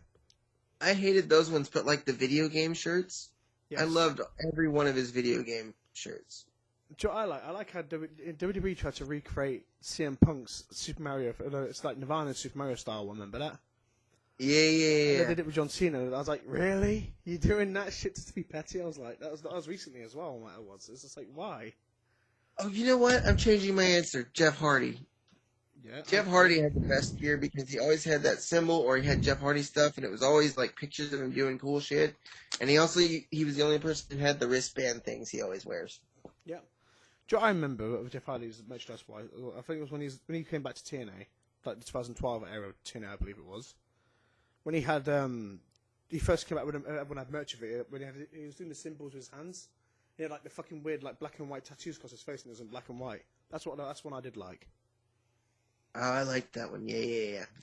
And you know what? People hate on it, and as a title, anybody else other than him having it, like when Ken Anderson had it and stuff, it's awful and ugly. But him having it himself in the gimmick he had before drugs, I really liked that Jeff Hardy purple face title he had in TNA. Yep, I agree with that. There's a question. Like, people hate on that title, and I'm like, yeah, it's an ugly title, but him in that gimmick having it, perfect. Yes. Here's a question. Do you have any merch yourself? I have Jeff Hardy wristbands I bought from him himself at Toys R Us, and I don't know where they are at the moment, but I have them. Not bad. I also have an elbow pad from Ron Rufio that has his blood on it, and I have a shirt of Stephen the Beast Smiths. Nice. Here's a question. What's your best nicknames? Like, what's your favorite nicknames? I've had, or just of all time? You had. Elmo. That's my best nickname. My other nickname I had is my worst one, so. Okay, what's your worst nickname? Ugh, you're gonna make me say it. You're a dick. It was Referee Snowball. Snowball. Okay. And the funny story behind that is when you came up in wrestling, at least in my day, I don't know if it's still that way anymore, but you started with a shitty nickname and you had to earn your real wrestling name. And the shitty nickname I started with was Snowball, and it wasn't for any weird, gross reason or anything for you dirty-minded fucks out there. It was a mess up, because if you watch the movie Full Metal Jacket, there's a private, I don't remember, Private Pile, and they wanted to name me after him, and they messed it up and called me Private Snowball, and they just didn't want to change it. I guess it works. Okay, here's a question that's a double-barreled. Who would you say has the best microphone skills in wrestling and in EFED? I'm going to go with Bison EFED. Yeah? And then I'm going to go with MJF or The Rock for regular wrestling. Nice. Nice. No, you know what? Paul Heyman. Are we talking about like the early 2000s Paul Heyman, or are we talking about like the before 2000? Any era Paul Heyman. Okay. Except for when he was like, young and new. I'm talking like ECW to now. You could pick any era Paul Heyman, and that dude could out-promo anybody. Okay then. Who would you say is he got ladies and gentlemen, my name is Paul Heyman over as both a face and a heel. True. What does that tell you? True. Let's go on to the next question. The next question is, who would you say is the most annoying person in WWE of all time?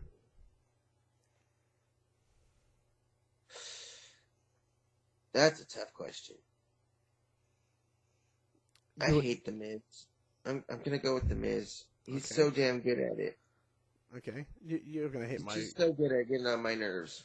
You'll hit my answer. I've told you this answer before. Paul Bearer. Oh, no! Undertaker, okay. It's like, don't. I hate that shit. Don't make me revive Paul Bearer to send the Undertaker on you. Oh, yes! Okay, then. Now when we promo, I'm gonna start doing that just to annoy you. When we promo against each other in July, know that that's coming. Oh, fuck's sake. Okay, then. What would you say is your most favorite faction in WWE of all time? And you can choose one from indies as well, and lesser leagues, like, major leagues instead, as well. I got 3, one for each category. WWE is the Undisputed Era. Yep. Because I want to be able to say this at least once during the podcast, and it's also true. A group that's bigger in the indies, that's not a small indie, that's like in my indies that I love and will always love, is it's the Bullet Club with famed temporary member Double J, Jeff Jarrett. I was getting that in there at least once, damn it. You're so annoying me. Double J, Jeff Jarrett. and then TNA. Oh, I've got 4. TNA is the Main Event Mafia, my favorite all-time faction, all-time, anywhere, anytime, period. Original. Yes, and also TWF's faction of Bad Company. That's Joey Ball's Sick Case and their manager, Big Dick Pearsall. Not bad, not bad. Okay, who would you say is, or what would you say is the worst faction of all time? I loved the story until the ending, but it's still a terrible faction for how inconsistent it was, and because it had Wes Briscoe in it, and anything with Wes Briscoe is a fail. And I'm going to go with Aces and Eights. But Aces and Eights is dope. The Aces and Eights story was dope. The faction was terrible. It had Wes Briscoe. Enough said. Okay, take him out of the equation, it was dope. It was dope as fuck, but Wes Briscoe. That's all I have to say about that. Okay then. Who would you say in, like, say past wrestling and present WWE-wise, who would you say has the best ring gear? You can have up to 3 answers. Best ring, Jeff Hardy's number 1. Okay. 2008, 2009 Anthrax. Yeah. Number 2. Huh? I said yeah. And even though we don't see eye to eye and get along, 2008, 2009 Vortex in TWF. Not bad. Not bad. Okay then. Worst ring gear. 3 answers. Worst ring gear. 2008, 2009, Ashton in TWF. Those stupid pants that CM Punk wears now. When he wears the pants. I agree. And also, Triple H, when he wrestled Goldberg and he was in that elimination chamber and he had like the pants, like just down the calves to the knee, fucking weird gear. Do you want to know the story of why he had that? Do you know the story?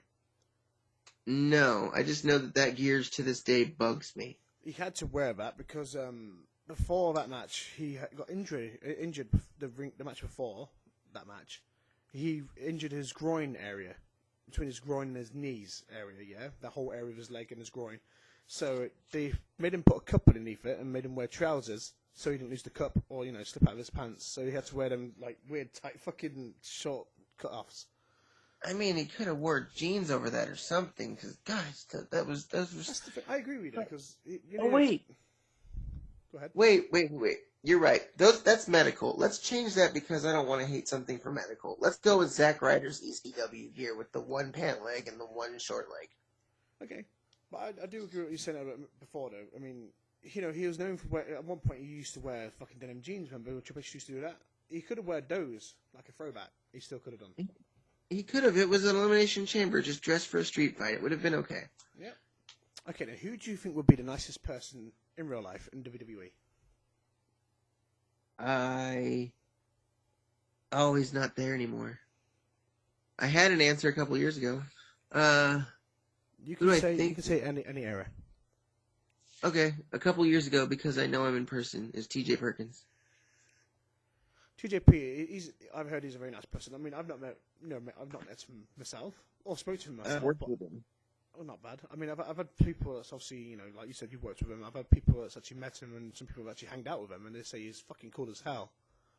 He's the nicest guy I've ever met. Like, yeah, that dude's fucking badass. Isn't he doing like a heel turn right now in MLW? I don't follow him at MLW. I'm not sure. I know he did. In my opinion, he can't do a good. I don't like his heels one. He can't do a good heel. In my opinion, he's two-face. He's like MJF. He's too naturally good at being a good guy, or in MJF's case, being a bad guy, to pull off the other. Okay, here's a question for you. I'm going to stir up a little trouble here, Alan. Who would you say is the rudest person in real life from TWF? Oh, in TWF? Mm-hmm. Oh. Nowadays, nobody's been rude to me, and everything's been cool with everybody, and that's the honest truth. I like everybody there, including who I'm going to say next, was when I first came back to TWF 5 years ago, and if I doubt you're ever going to hear this, but if you do, we had our problems back then, and me and you are way cool now, and I'm not holding this, but I'm just saying it for the podcast, but Andrew Arch was a fucking dick back in the day. Okay. That's right. I covered my bases. Yeah, that's fine. Okay then. Question: Who would you say is the rudest person in real life in EFED? And yes, you can cover your ass again. I don't know if I can cover. Okay, I love you. I love you to death, and we will always be family. And I still see you as a friend. And I know you're probably gonna be mad that I say this, but it's Austin Wild when he has his little bitch fits. Damn, son. Okay then. Who is your favorite heel of all time in, let's say, like indies today, like present, like big major leagues and little leagues / major leagues? Wait, ask that again? Sorry, I had a zone out stoner moment. You fucking stoner. Who is your favorite heel right now? You can have answer from major leagues, like Heel? MJF. Yeah. Okay then. Indies. Who's your favorite indie heel? Oh. You know what? Go ahead. This is going to be hypocritical of my answer earlier, but maybe not because I covered myself. But I'm going to say Indies is TWF Andrew Arch from the last two shows. Or I don't know if I didn't really see him the last show, but the 2 shows ago when I seen him. And I like his new heel gimmick. And he kind of legitimately pissed off somebody by going a little too far. And I'm not saying you should go too far. I don't ever condone going too far. But when you do it on accident because you're just doing so well at your gimmick, and he apologized and it was made all right and everything. Like there was no incident, and he's very professional like that. And I can tell he's done what I hope Austin does in the future. He's grown up, and I love it. Okay. Favorite heel in UWN? Man, Big question, I can't pick me? Fuck. I mean, like I said, you can, but I'd be egotistic, and I'll have to call you an egotistic twat. I'm going to go with my new partner, the Dark Pasture Sean. Okay. Who would you say is the most hardcore wrestler of all time? Guido. I'm going to have to go with Sabu. I've seen Guido do some things that I don't think even Sabu would do. So that's fair enough. You know what? I've seen it to somebody else, and then I'm gonna name and give a little shout out to Phoenix Kid. Phoenix Kid and Guido are the 2. Okay, good questions. Name a wrestler you think you could beat in the ring. Beat? Yeah. I was terrible. I'm way out of practice. Well, Sean said Santino Marella. I'm gonna go with Hornswoggle. You fucking bully. But I allow it. In some sort of intergender match? I don't know. Okay then. What would you say was the best storyline? Yeah. What would you say is the best storyline ever in WWE/WF times? This is gonna be biased as all fuck, but it's gonna be The Rock wanting to walk out and Mick Foley getting rehired, and then Mick Foley doing the retirement matches with Triple H as Cactus Jack and the No Way Out Royal Rumble build up to WrestleMania. Not bad. Was that he did the whole Faces of Foley gimmick when he did it on the Titantron? No. That was when he got rehired from being fired from the McMahon Helmsley era, and then all of a sudden he's like, "Mankind's not enough to beat you and take the title. I'm bringing back Cactus Jack is back," and he pulled it off and he beat the shit out of him. They had a street fight and they both had to be stretchered out. Then they had the Hell in a Cell match at the next pay-per-view with Cactus Jack's career on the line. Okay, I allow that. Okay then. What would you say is the biggest missed opportunity for a storyline in WWE or WWF? I think they could have done the breakup of the Undisputed Era and the breakup of the Shield better. Okay. But the most missed opportunity, I'm going to say, is the Wyatt family. Overall. Okay. They could have just done that a lot better. Okay, I agree with that. I mean, a lot of people do say, that a lot of people did actually hate on the Wyatt family after Brad Lee left, and they tried to do it again, and it failed instantly. It's like, yeah, it's not going to work, is it? Do you know what I mean? No. Yeah. Okay, what would you say is the worst storyline of all time? I'm going to go with Gene Snitsky kicking a baby. Do you know, that was just distasteful and tasteless and really offended me. Do you know what's funny? A lot of people actually say that the invasion of WWE versus WCW dream matches, I loved the invasion until the end. Like, you give me the first 2 halves of the invasion, and I liked it. And a lot of people said that, a lot of people hated the fact that Booker T lost at Mania 19. I mean, yeah. There's no defending that one. Okay. It was, there's like a video where they counted. It was like 50 seconds for Triple H to actually even get the pinfall. Yeah. Okay. Which UWN members do you think should turn heel in 2022? I think we have enough heels, and you should turn that question into who we should turn face. Don't worry, that's the next question. But who do you think should turn heel? I think we have enough heels. Okay, then. We'll go straight to the next question. Which wrestlers should turn face? As you know, Sean said that you should turn face next year. Sean wants me to turn face? Yeah, his words was, he said that the Roach should turn face in 2022. I had an idea for a face turn that I've been thinking about in the back of my mind. When we get off this podcast, before we hang up this call, I want to talk to you about it. Okay, we'll do that after the podcast. But go ahead. You can pick three. Which UWN wrestlers should turn face? Austin Wilde needs to turn face because I think if he turned face, that would be both amazingly great for his character and for himself.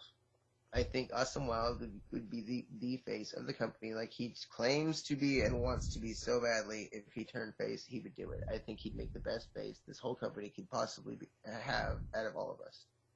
Okay. He just refuses to do it, and I've told him that too in DMs and just between the two of us more than once. And I'm telling you again right now, publicly, dude, be a face. You could fucking be the John Cena without being John Cena himself, face of the damn company. Like, you could be the top dude. Okay, answer two? Having to claim it and all that jazz like you do now. Okay, answer two? I think that Chester White needs to turn face. Again? I think he needs to turn face with the Roach, and that's as far as I'll go.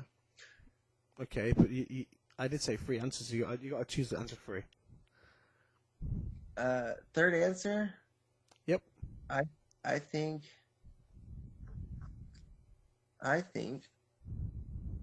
that is the Great Divine a face or a heel? I can never tell. Whatever he feels like. He started off as a face, but he's more of a heel these days. I think the Great Divine needs to be like a super mid-card babyface. Okay, fair enough. Good question. Good answers. Who do you think in the UWN would be the worst person to be in a room with alone in real life? You really have to make me answer that. Okay, do you want to skip the question? Okay, we'll say no comment and we'll go to the next question. I'm gonna go with there's an obvious answer there that I've said several times over this podcast, and it's for no other reason than immaturity, and that's all I'm gonna say. Okay. Who do you think would be the best person to be in a room with from UWN? You. Me? I think me and you could be in a room and probably be quarantined in that room for a year, and we would still be best friends, and we would never get bored in that whole year. Okay. I mean, the next question, you already answered this pretty much. We all know your best friend is in wrestling, which is Guido. But the next question was supposed to be... Guido and Anthrax. Yeah, the next question would have been who would have been your best friend if he was a wrestler, but you already you said that twice now. Okay then, what would your dream job be if you wasn't part of the WWE production team? The job that I have in UWN as an executive. Okay, like match and story writer. Not so much match, but I want to be the story guy, yeah. Okay. I like being a match guy in UWN. I would not want to be a match guy in WWE, though. That would suck. I get that. We're getting to our last three questions of the evening. Well then. Favorite wrestling podcasts and YouTube channels? What are yours?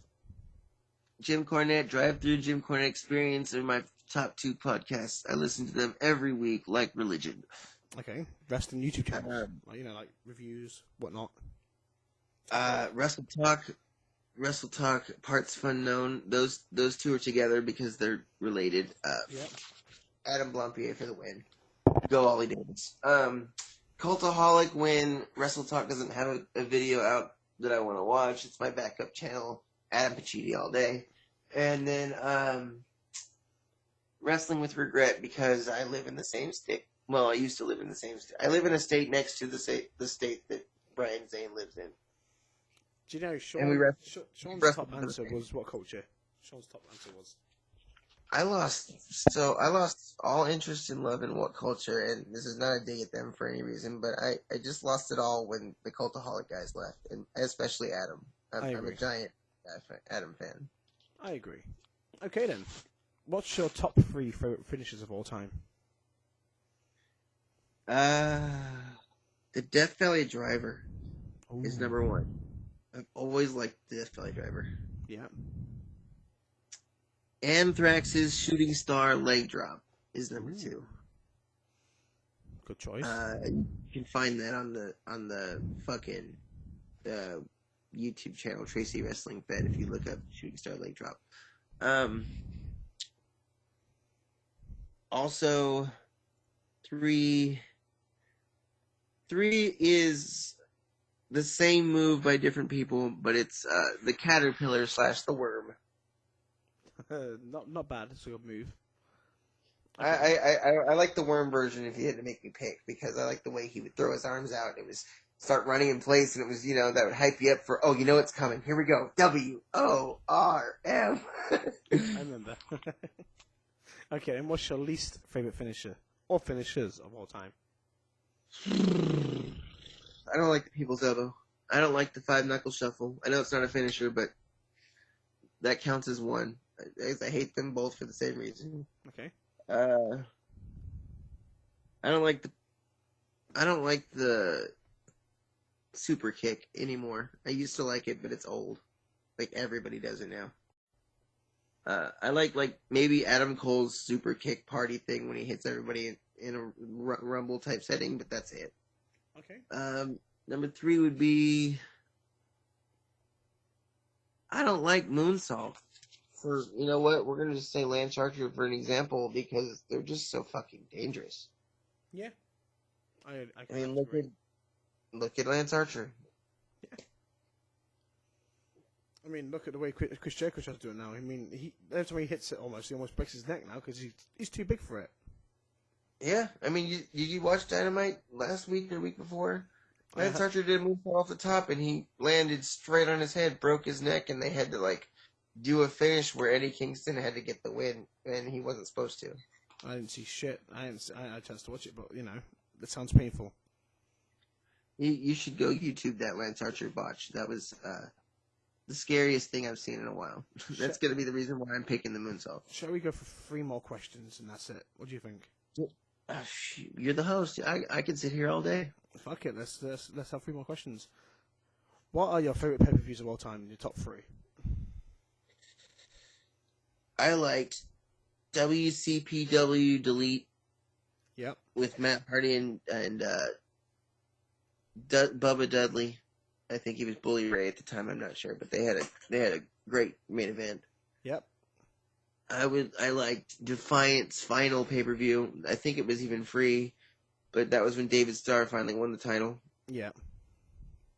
And that whole pay-per-view was great.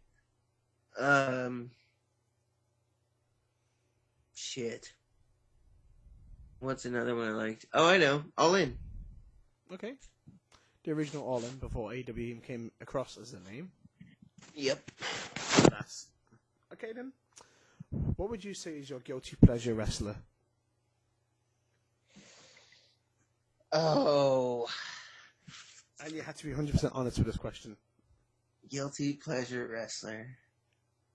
I have 2.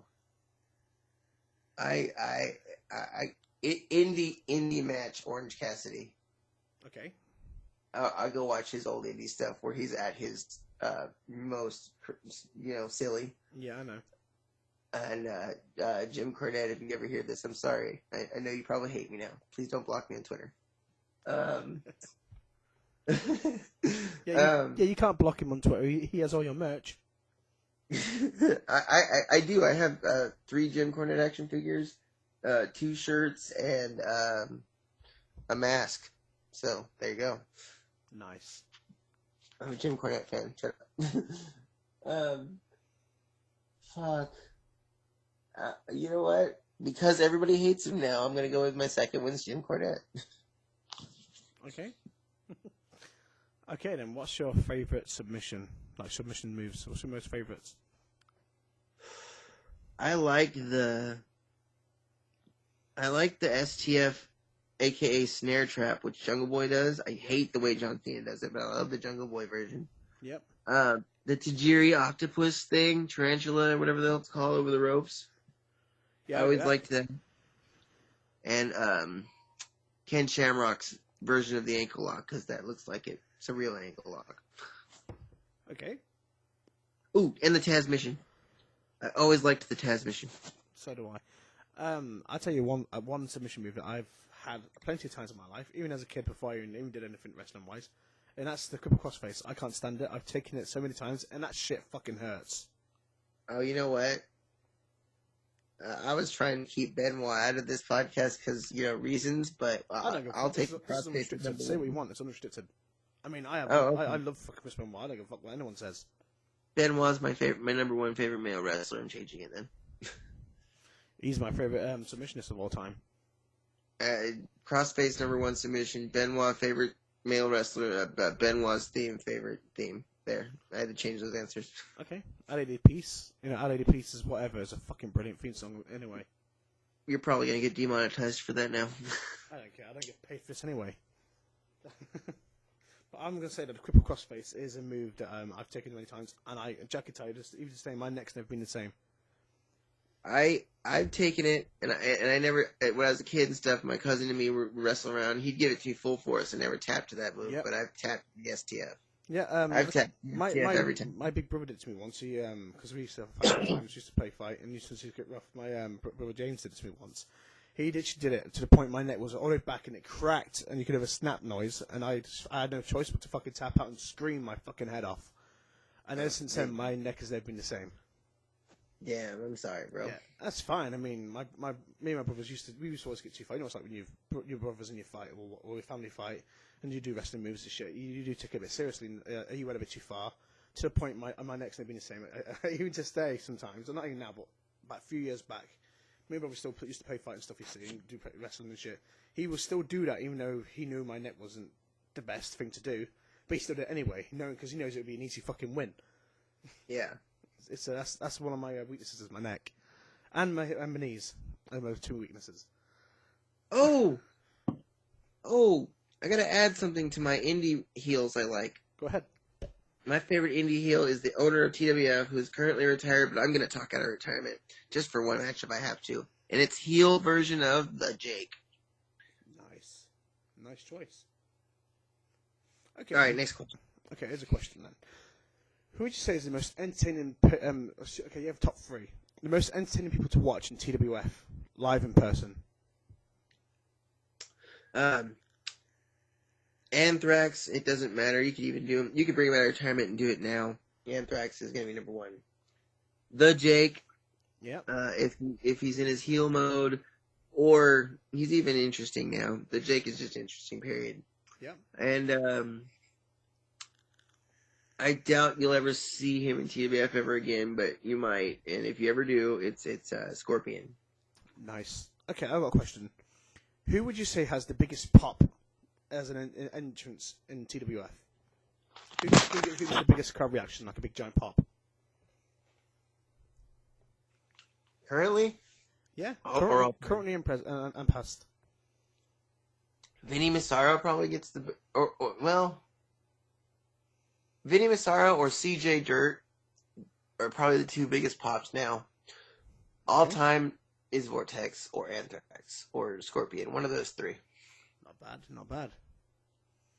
Okay, what's your favorite and best spot of TWF? You can find it on the YouTube actually, and it's it's called the Psycho Driver, and it's Sick Case, and he was in a scaffold match with Raz Rhino or Raz the Whip. I forget which version of him it was, and Sick Case does his really twisted ass sadistic move off the top of the scaffold, and they go all the way down to the ring, and when Raz bumps it, he bumps and then flies upwards and like almost flies out the ring from the impact. Okay. Like, I definitely recommend everybody look that up on YouTube. Like, Tracy Wrestling fed the fucking Psycho Driver from the scaffold. That's my all-time favorite spot. Probably wrestling, period. Sweet. Okay. Either that or the Fans Bring the Weapons death match, cage match between Sick Case and Vortex were halfway through when they're all bloody. Sick Case put a chess set down that was made of glass, and they started playing chess. And all of a sudden, when Sick Case was losing, he did checkers and went checkmate, and fucking Vortex smashes him with the whole thing. Nice. Okay, so obviously you're known for taking spots and bumps and stuff. What would you say was the best spot and bump you've ever taken in TWF and UGWA? Ogwa. Ugg was going to be the Guido spot I explained earlier. TWF. Winston. TWF? There's a lot of them. Fuck. You can find this on Vortex's YouTube. His YouTube's hard to find though. It's Daniel Crozier. Yeah. But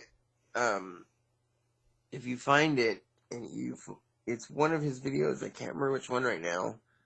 But there's a tag team match where I'm refereeing Steel Johnson, who we're never going to speak about, and Connie Craig defending, or I think they're defending the tag team titles against the Knockout Kings, Michael Modest and FTW.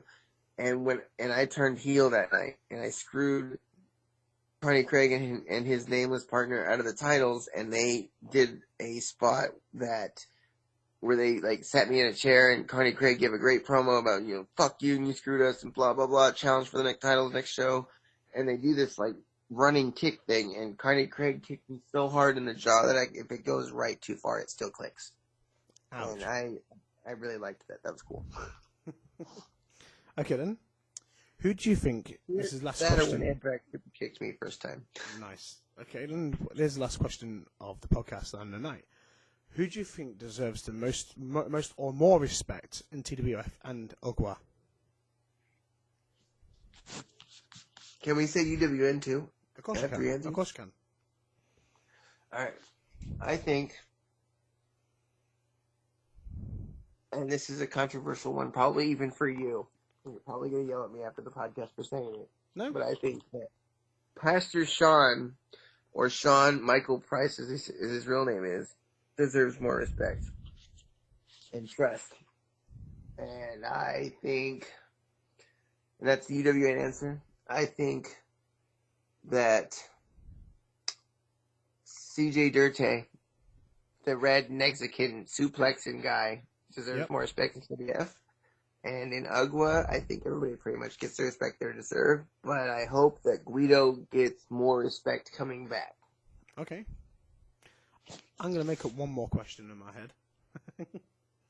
I'm going to say, if you could make a dream match out of, say, E-Fed wrestlers and main wrestlers, who would you put in the ring? You could have 3 matches. I want MJF versus Bison. Nice. Nice choice. No, I want MJF versus the Aussie. Fuck the Aussie. I think that those two in a no holds barred promo off would be great. MJF will fucking slaughter him. True. MJF would win, but I think the promos would be entertaining and great. Okay. And we're not talking about personal people and their whatever dumbass choices. I just meant promo and entertainment only. Okay. I'm gonna go with Bison and The Rock. Or Bison and Triple H, one or the other. I'd say Bison versus Rock would be a big fucking pop. That would be huge. And also, I'd go with John Cena and Austin Wilde. Ooh. I think that would be probably the most entertaining face versus face. I think I'd make that number 1. That's the one I would want to see most. I'd want to see a face Austin Wilde and Super John Cena from 2007 to 2000. Doesn't matter. That's it. John Cena, get on Cameo so we can make this happen, please. Right, please. Austin, turn face. Just take my advice, turn face. I will pay for John Cena to get on Cameo if I have to. If you'll turn face for it, I'll do it. Fucking hell. That's coming from Mike Roach himself. Mm-hmm. Okay, should I ask Sean? I'm back to work now at Domino's. Best pizza ever. Domino's. Stop it. I don't want sponsorships. I mean, I can't get sponsorship from you saying that. You can sponsor them, but I can't get any money from that. Well, I'm sponsoring them because I work there. That's the only reason. Fuck you. Anyway, I'm going to ask you the same question I asked Sean. I'm going to be asking everyone when they come on to here. Who would you like to Okay. see on the podcast next? And like, which people would you like to see on the podcast next? And what kind of questions do you think I should ask these people?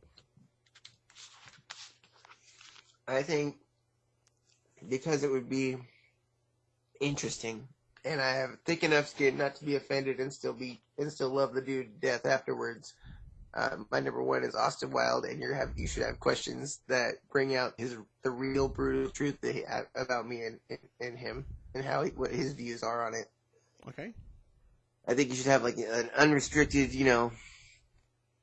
mini shoot podcast with him about me, because I feel like he holds back a lot that he doesn't say about me that he feels, Okay. because it comes out in his little jealousy bitch fits. I would love to see a Wolf Brothers out of character shoot podcast about with you guys talking, and you have a segment where you talk about you guys' problem you guys keep mentioning that no one ever tells me the details of. And I would love like all three views and versions of it. What, like in the past? And huh? What, stuff that happened in the past? Yeah. No. That's And all. also- That's all been cleared a long time ago now. That's been sorted. We're I mean, for the listeners, now that's all cleared and sorted, you can be like, well, here's what happened, and here's what we thought happened, and here's the real truth. You know what I mean? yeah. That means we'll When be. you reference it, no one's in the dark like me. Yeah, but if that's the case, if we do that, it'll be a lot of controversy between other fucking EFED groups out there. So it's gonna be fun if we do that. I mean, we could do that in the future. I mean, just see what happens. I'm just saying. And then here's my third one, and this is the most controversial one, and I already know you're going to say no, but I think it would be the best podcast ever. I think you should have an unrestricted podcast with Johnny. Don Martinez. Yep. If he's up for it, I mean, like I said before, I mean, this is. I He mean, does. I mean, me and him are still family. If you I know want me you to guys make are it stuff. happen. I mean, I'm not denying that. I mean, I'm not saying no. I'm not bad mouthing anyone. You know what I mean? I think you and Johnny talking about the start of y'all, and then having a segment talking about maybe Michael and then talking about maybe EWN, SWP, and then you could maybe have a patchworkness at the end of the whole thing. Maybe. Take steps forward, you know what I mean? We can end feuds because, Mediator Mike, that's where I'm at with that.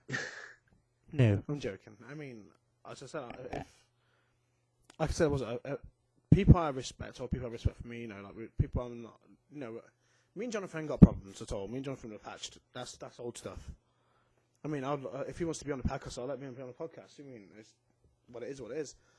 But I mean, it's not just for you to make it exclusive. I mean, people can come in if they want to come in and do a podcast. I'll allow it. Do you know what I mean? Surprise fourth one. Surprise fourth choice. Go ahead. I think you should,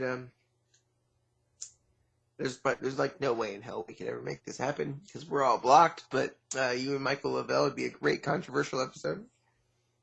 I mean, if I didn't get blocked by the motherfucker, I would love to have him on the podcast. I mean, I've wanted him to have on there before because we did results before. We've done a show before on Udemy a few times, and it was good shit. I mean, it popped. People loved it, but I mean, due to him blocking me, I don't know what's gonna happen there. I don't know if he's ever gonna fucking talk to me again. Because I've already made a message towards him saying, for his stupid childish behaviour, I don't want nothing to do with him right now, which is true. I mean, I'm not going to go into detail right now because I don't want fucking controversy because it's already controversial as it is. But Yeah, I wasn't gonna ask those questions. That was just great controversial episode. Be great for future. yeah, no, I get that, and that's it really. All right, I got a question for you before we end this. Okay, hit me with a question. Wait, can I ask a couple? You can ask. I'll let you have 3 questions. How's that sound? All right. Who is your top 3 favorite UWN superstars in order? UWN. Can I say That past and that present? aren't you. Nope, currently. Current. No past. Okay, current roster right now. Top and at least 3 favorite, and then I want whys on the least 3. Why? And also, my last question, just because I'm going to ask them all at once here. This is how I do it. My last question, because I only get 3, is why did you pick me to be your storyline and match guy? You're an asshole. You're kissing And I ass. want brutal honesty. All 3 questions, go. Okay. Top 3 favorite people in wrestling now. I'm not really one that's like to choose, but if I had to choose, you asshole. You can't pick yourself or any of your characters. I'm not going to pick myself. Number 1, one of my favorites of all time of this current roster, I'd have to say is Tyler Boller, also known as Phoenix Jackson's character. Number 2 would have to be, and it's surprising me, as I've said this before, just like it surprised me a lot, Tyler H's character. Number 3, I'd have to say Elmo. I choose Elmo over Roach. I don't know why, but it's just because it's more hilarious, I guess. Least favourite, you're an asshole for this. Least favourite, the White Falcon. Number 1. At least we're in agreement on that one. Okay, this is supposed to be about you, not about me, motherfucker. But Mr. Brooks, you're asking the wrong questions, and you're on the chairman's podcast. it's all good. I don't mind. Like I said, the number 2 will have to be Tyler Extreme. Tyler H's secondary character. He's not using it right now, but he has used it before. I don't give a fuck what he says. I don't give a fuck if it's not current, but he probably will use it again in future. But I'm not a big fan of the Tyler Extreme character. Hence why I killed him off in a promo before. That's the character he told me he wanted to use in IDW. Yeah, he got murdered. Well, Tyler H got murdered, but I let him have him back because I'm nice. And who would I say for 3? Number 3, I'd have to say.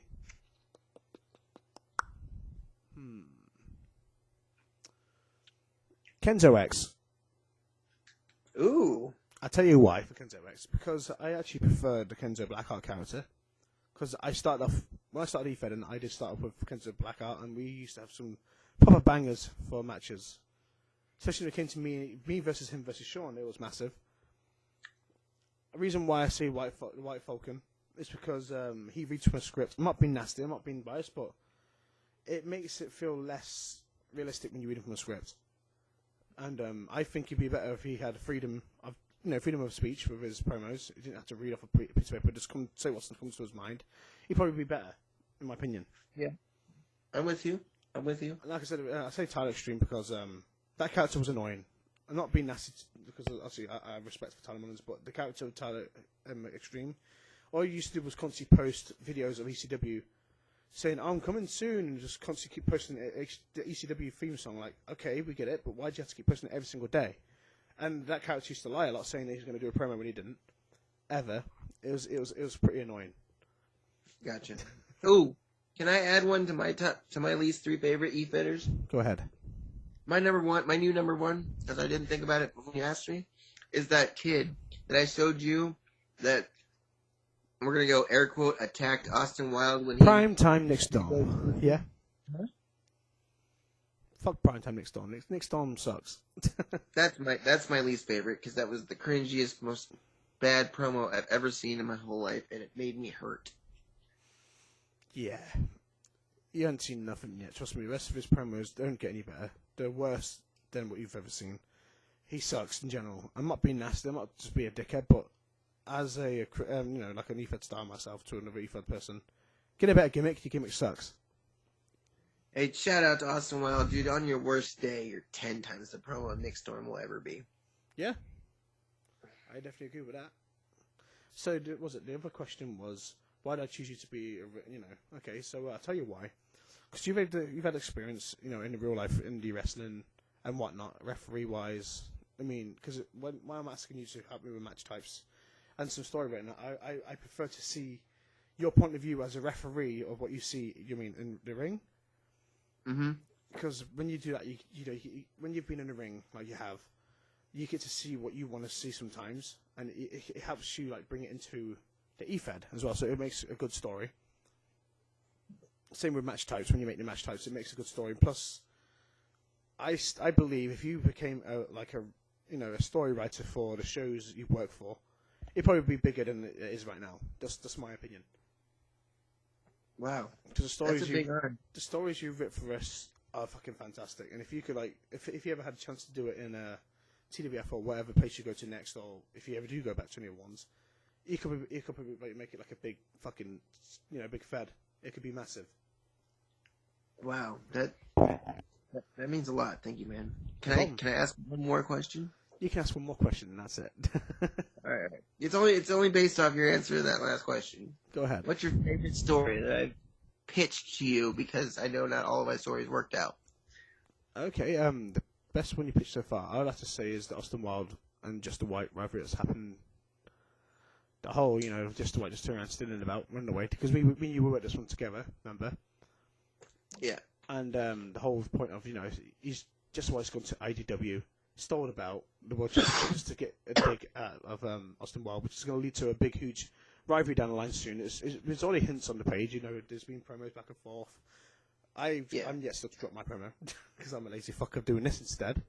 Well, I can't say I'm lazy, because I'm currently, doing these podcasts, editing it, and getting them out. But you're still doing your job. You're not lazy. Yeah, exactly. I mean, I'm going to be doing... Lazy when I ask you to edit promos. That's because I'm too busy to edit these days. And what was I going to say? I can see it having a big build-off, a big payoff at the end as well. Because I'm not going to say anything right now, but there's going to be a big plot twist soon for the story between me and Austin Wild. That's all I'm going to say. Oh, yeah. Let's just say Just the Wild's got friends. Yes, he does. So, yeah. I mean, is there any more questions you want to say before we end this? Oh, I have a chance to ask another one? Yes. All right. Least favorite one I've pitched. Staying on the same subject. I don't really say I've got a least favourite one. I can't say I have. Because and we haven't really seen these, these stories play out properly just yet to me even say they're terrible. Do you know what I mean? All right. I got a question for you. I got a question for you, though, as well.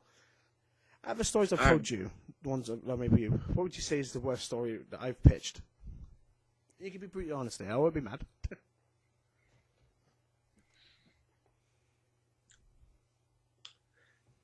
I'm not a fan of the Mason Slaughter Tyler H tournament. Why not?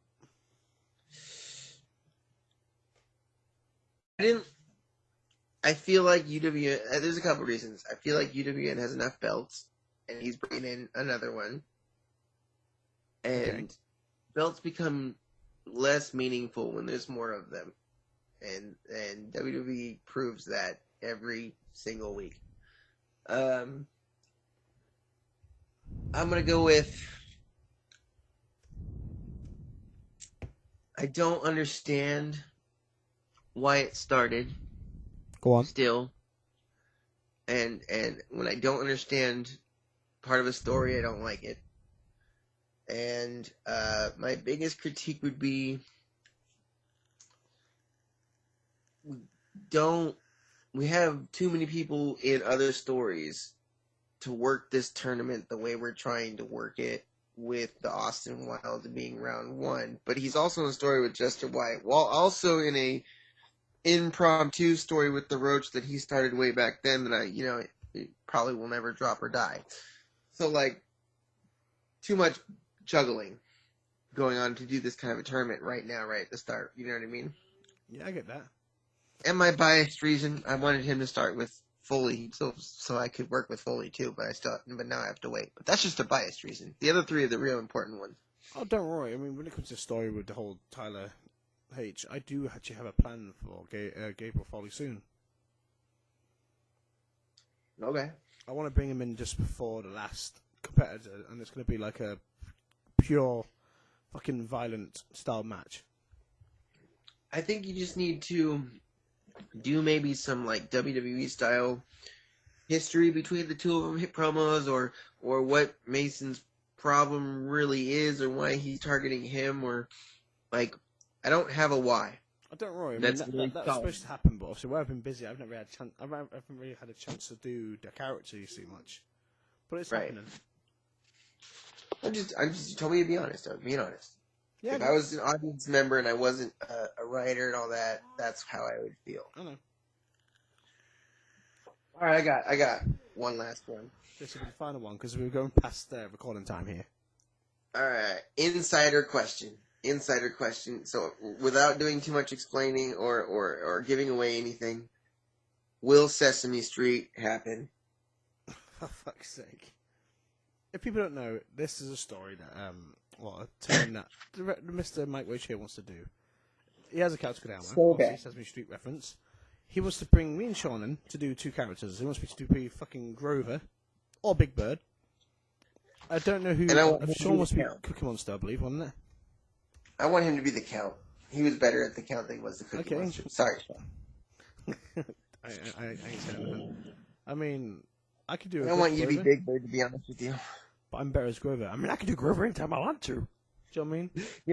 Yeah, but Big Bird is a better pick for a singles competitor, and I could tag with the Count as Elmo. But I don't like Big Bird. Big Bird sucks dick. I mean, I can do impressions of these Sesame Street characters if I wanted to. Do you know what I mean? It's just my favorite, Muppets as well, is Swedish Chef, because I can do a good impression of Swedish Chef. Do you know what I mean? Like, do you know what I mean? Yeah, But I'm not doing that shit. Because Swedish Chef is my spirit animal. Let's say that. no, I'm just saying, you could even be Grover. It's fine, but Sesame Street is it gonna happen? I'm not saying right now, but probably after one of these stories with Elmo, definitely. Oh yeah, Or maybe even entwine it with Elmo's story, because Elmo's looking for bodyguards, I heard. So we could. Oh, that's right. That's what he's on vacation for. I heard he's gone back to Sesame Street for a few weeks. Yeah, Ooh, Elmo's on vacation until further notice is what I was told. Okay. I know we've currently got a secret GM right now. He's not showing his face. He won't say anything, but all he keeps doing is hushing at the crowd, going shh. All I'm saying is he scared the Roach and made the Roach be a referee this week. That's pretty big to me. How did you feel? Okay, this is the last question for tonight. How did you feel about meeting this mystery character, telling you to do all this stuff out of nowhere? Oh, you're asking the Roach in character? Mm-hmm. Oh, hang on. Let me get in character. Hold on. Fuck that dude. That was bullshit. But you know what? I think I might be scared of the first person ever. And if he tells me what to do, I'm going to do it. Should I tell you his name? I mean, Not- sure. I can't say his actual official name, but he's known right now as Hacker225. Oh, that's what the mask is for. Yeah. The mask scares me. If anyone's been if anyone's been around since the start, some people have in the roster and stuff and whatnot, and some viewers, I guess. Hacker225 was one of the first casters I brought to EWN because he was actually from EWN as a hacker gimmick, as a friend, based on a friend's kind of gimmick I used to have online. He used to be hacking and stuff, so I did a character based on it, and it just grew into something bigger than it was supposed to. It was just supposed to be like a filler character, and it became its own entity after a while. Where when I first started, he used to have a hacker army, which is himself cloned like 500 times. And I used to do promos of me like talking shit to someone. And the story was I was infecting them with a virus in their heads to make them, like a computer-generated chip, being an online persona. And I'd talk 1 minute, and also it'd be like, how Agent Smith used to do it in The Matrix? It used to be like that. It's like one person would walk on, another person would walk on as a hacker constantly talking random shit. Wait, is that what these purple veins I'm growing are? Did he infect me with a virus? Is that why I'm so scared that I have to listen to him? I'm not too sure. I mean, it's a weird entity. I don't really know what to say about Hacker225. It's just I'm just saying, I got weird purple veins I didn't have before. You must be taking steroids, I think. Hey, just know, I may bring the message of death being the only truth, but I do serve a higher power. Do you?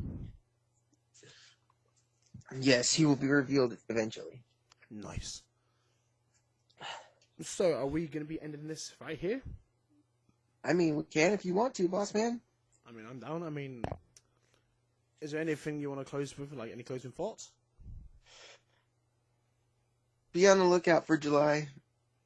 Be on the lookout November 20th if you're in the California area in Tracy for Total Wrestling Federation. And I will be there in my referee getup. Also, there's some big plans coming in EWN If you're a wrestler, if you're an audience member, be excited, because here comes a war. Yep, I can honestly agree with that. Also, shout out to Domino's. Oh yeah. If you want fresh and amazing pizza delivered in an amount of time that is undetermined, go to Domino's. Domino's Pizza has got your back. Domino's. Also, keep an eye and look out soon, because soon we'll hopefully be having podcast merch, and hopefully some, EFED Star merch as well. Are you going to start making Roach merch for me? I mean, I could. I mean, I've done merch before, and I've had to make a new shop, because the last one I had was shared with TPXW, and we had a big fallout, so that's a hush-hush situation for now, so I'm going to have to make a new shop. I need you to take the Elmo drawing that I did on a shirt. The Ref Almo. Yes. Yeah, I mean, we can do Ref Almo merch sometime. With that said, ladies and gentlemen, I mean, this has been Mike Roach and, me, Macaulay Brown. And, this has been episode 2 of Unrestricted Access. And, obviously, we'll see you again next Saturday. Yeah, I love you all. Hell yeah. With that said, thank you very much, everyone, for listening. And we'll see you next week. Same time, every single time.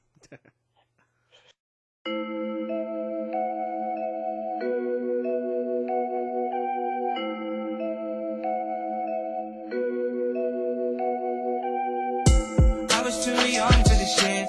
Full like me, I fell for that bitch, yeah. I was too young to be hip. Singing those feelings, never taking a hit, yeah. I was too young for this shit.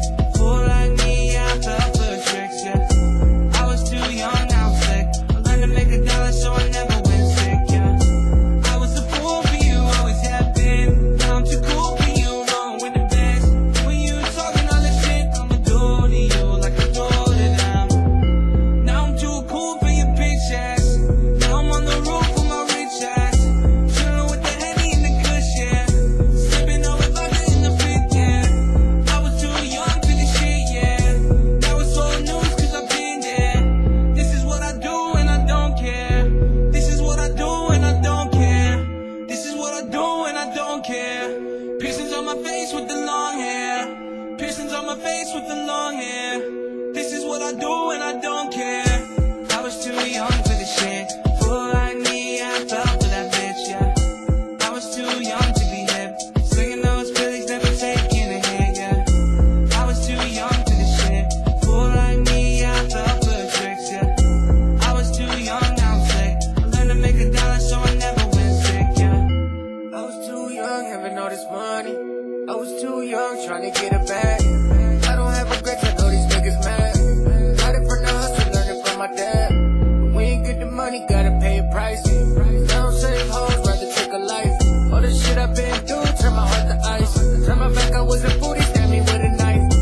I can't sleep at night no more. I can't trust nobody. I don't wanna sell my soul, but I got demons all inside me.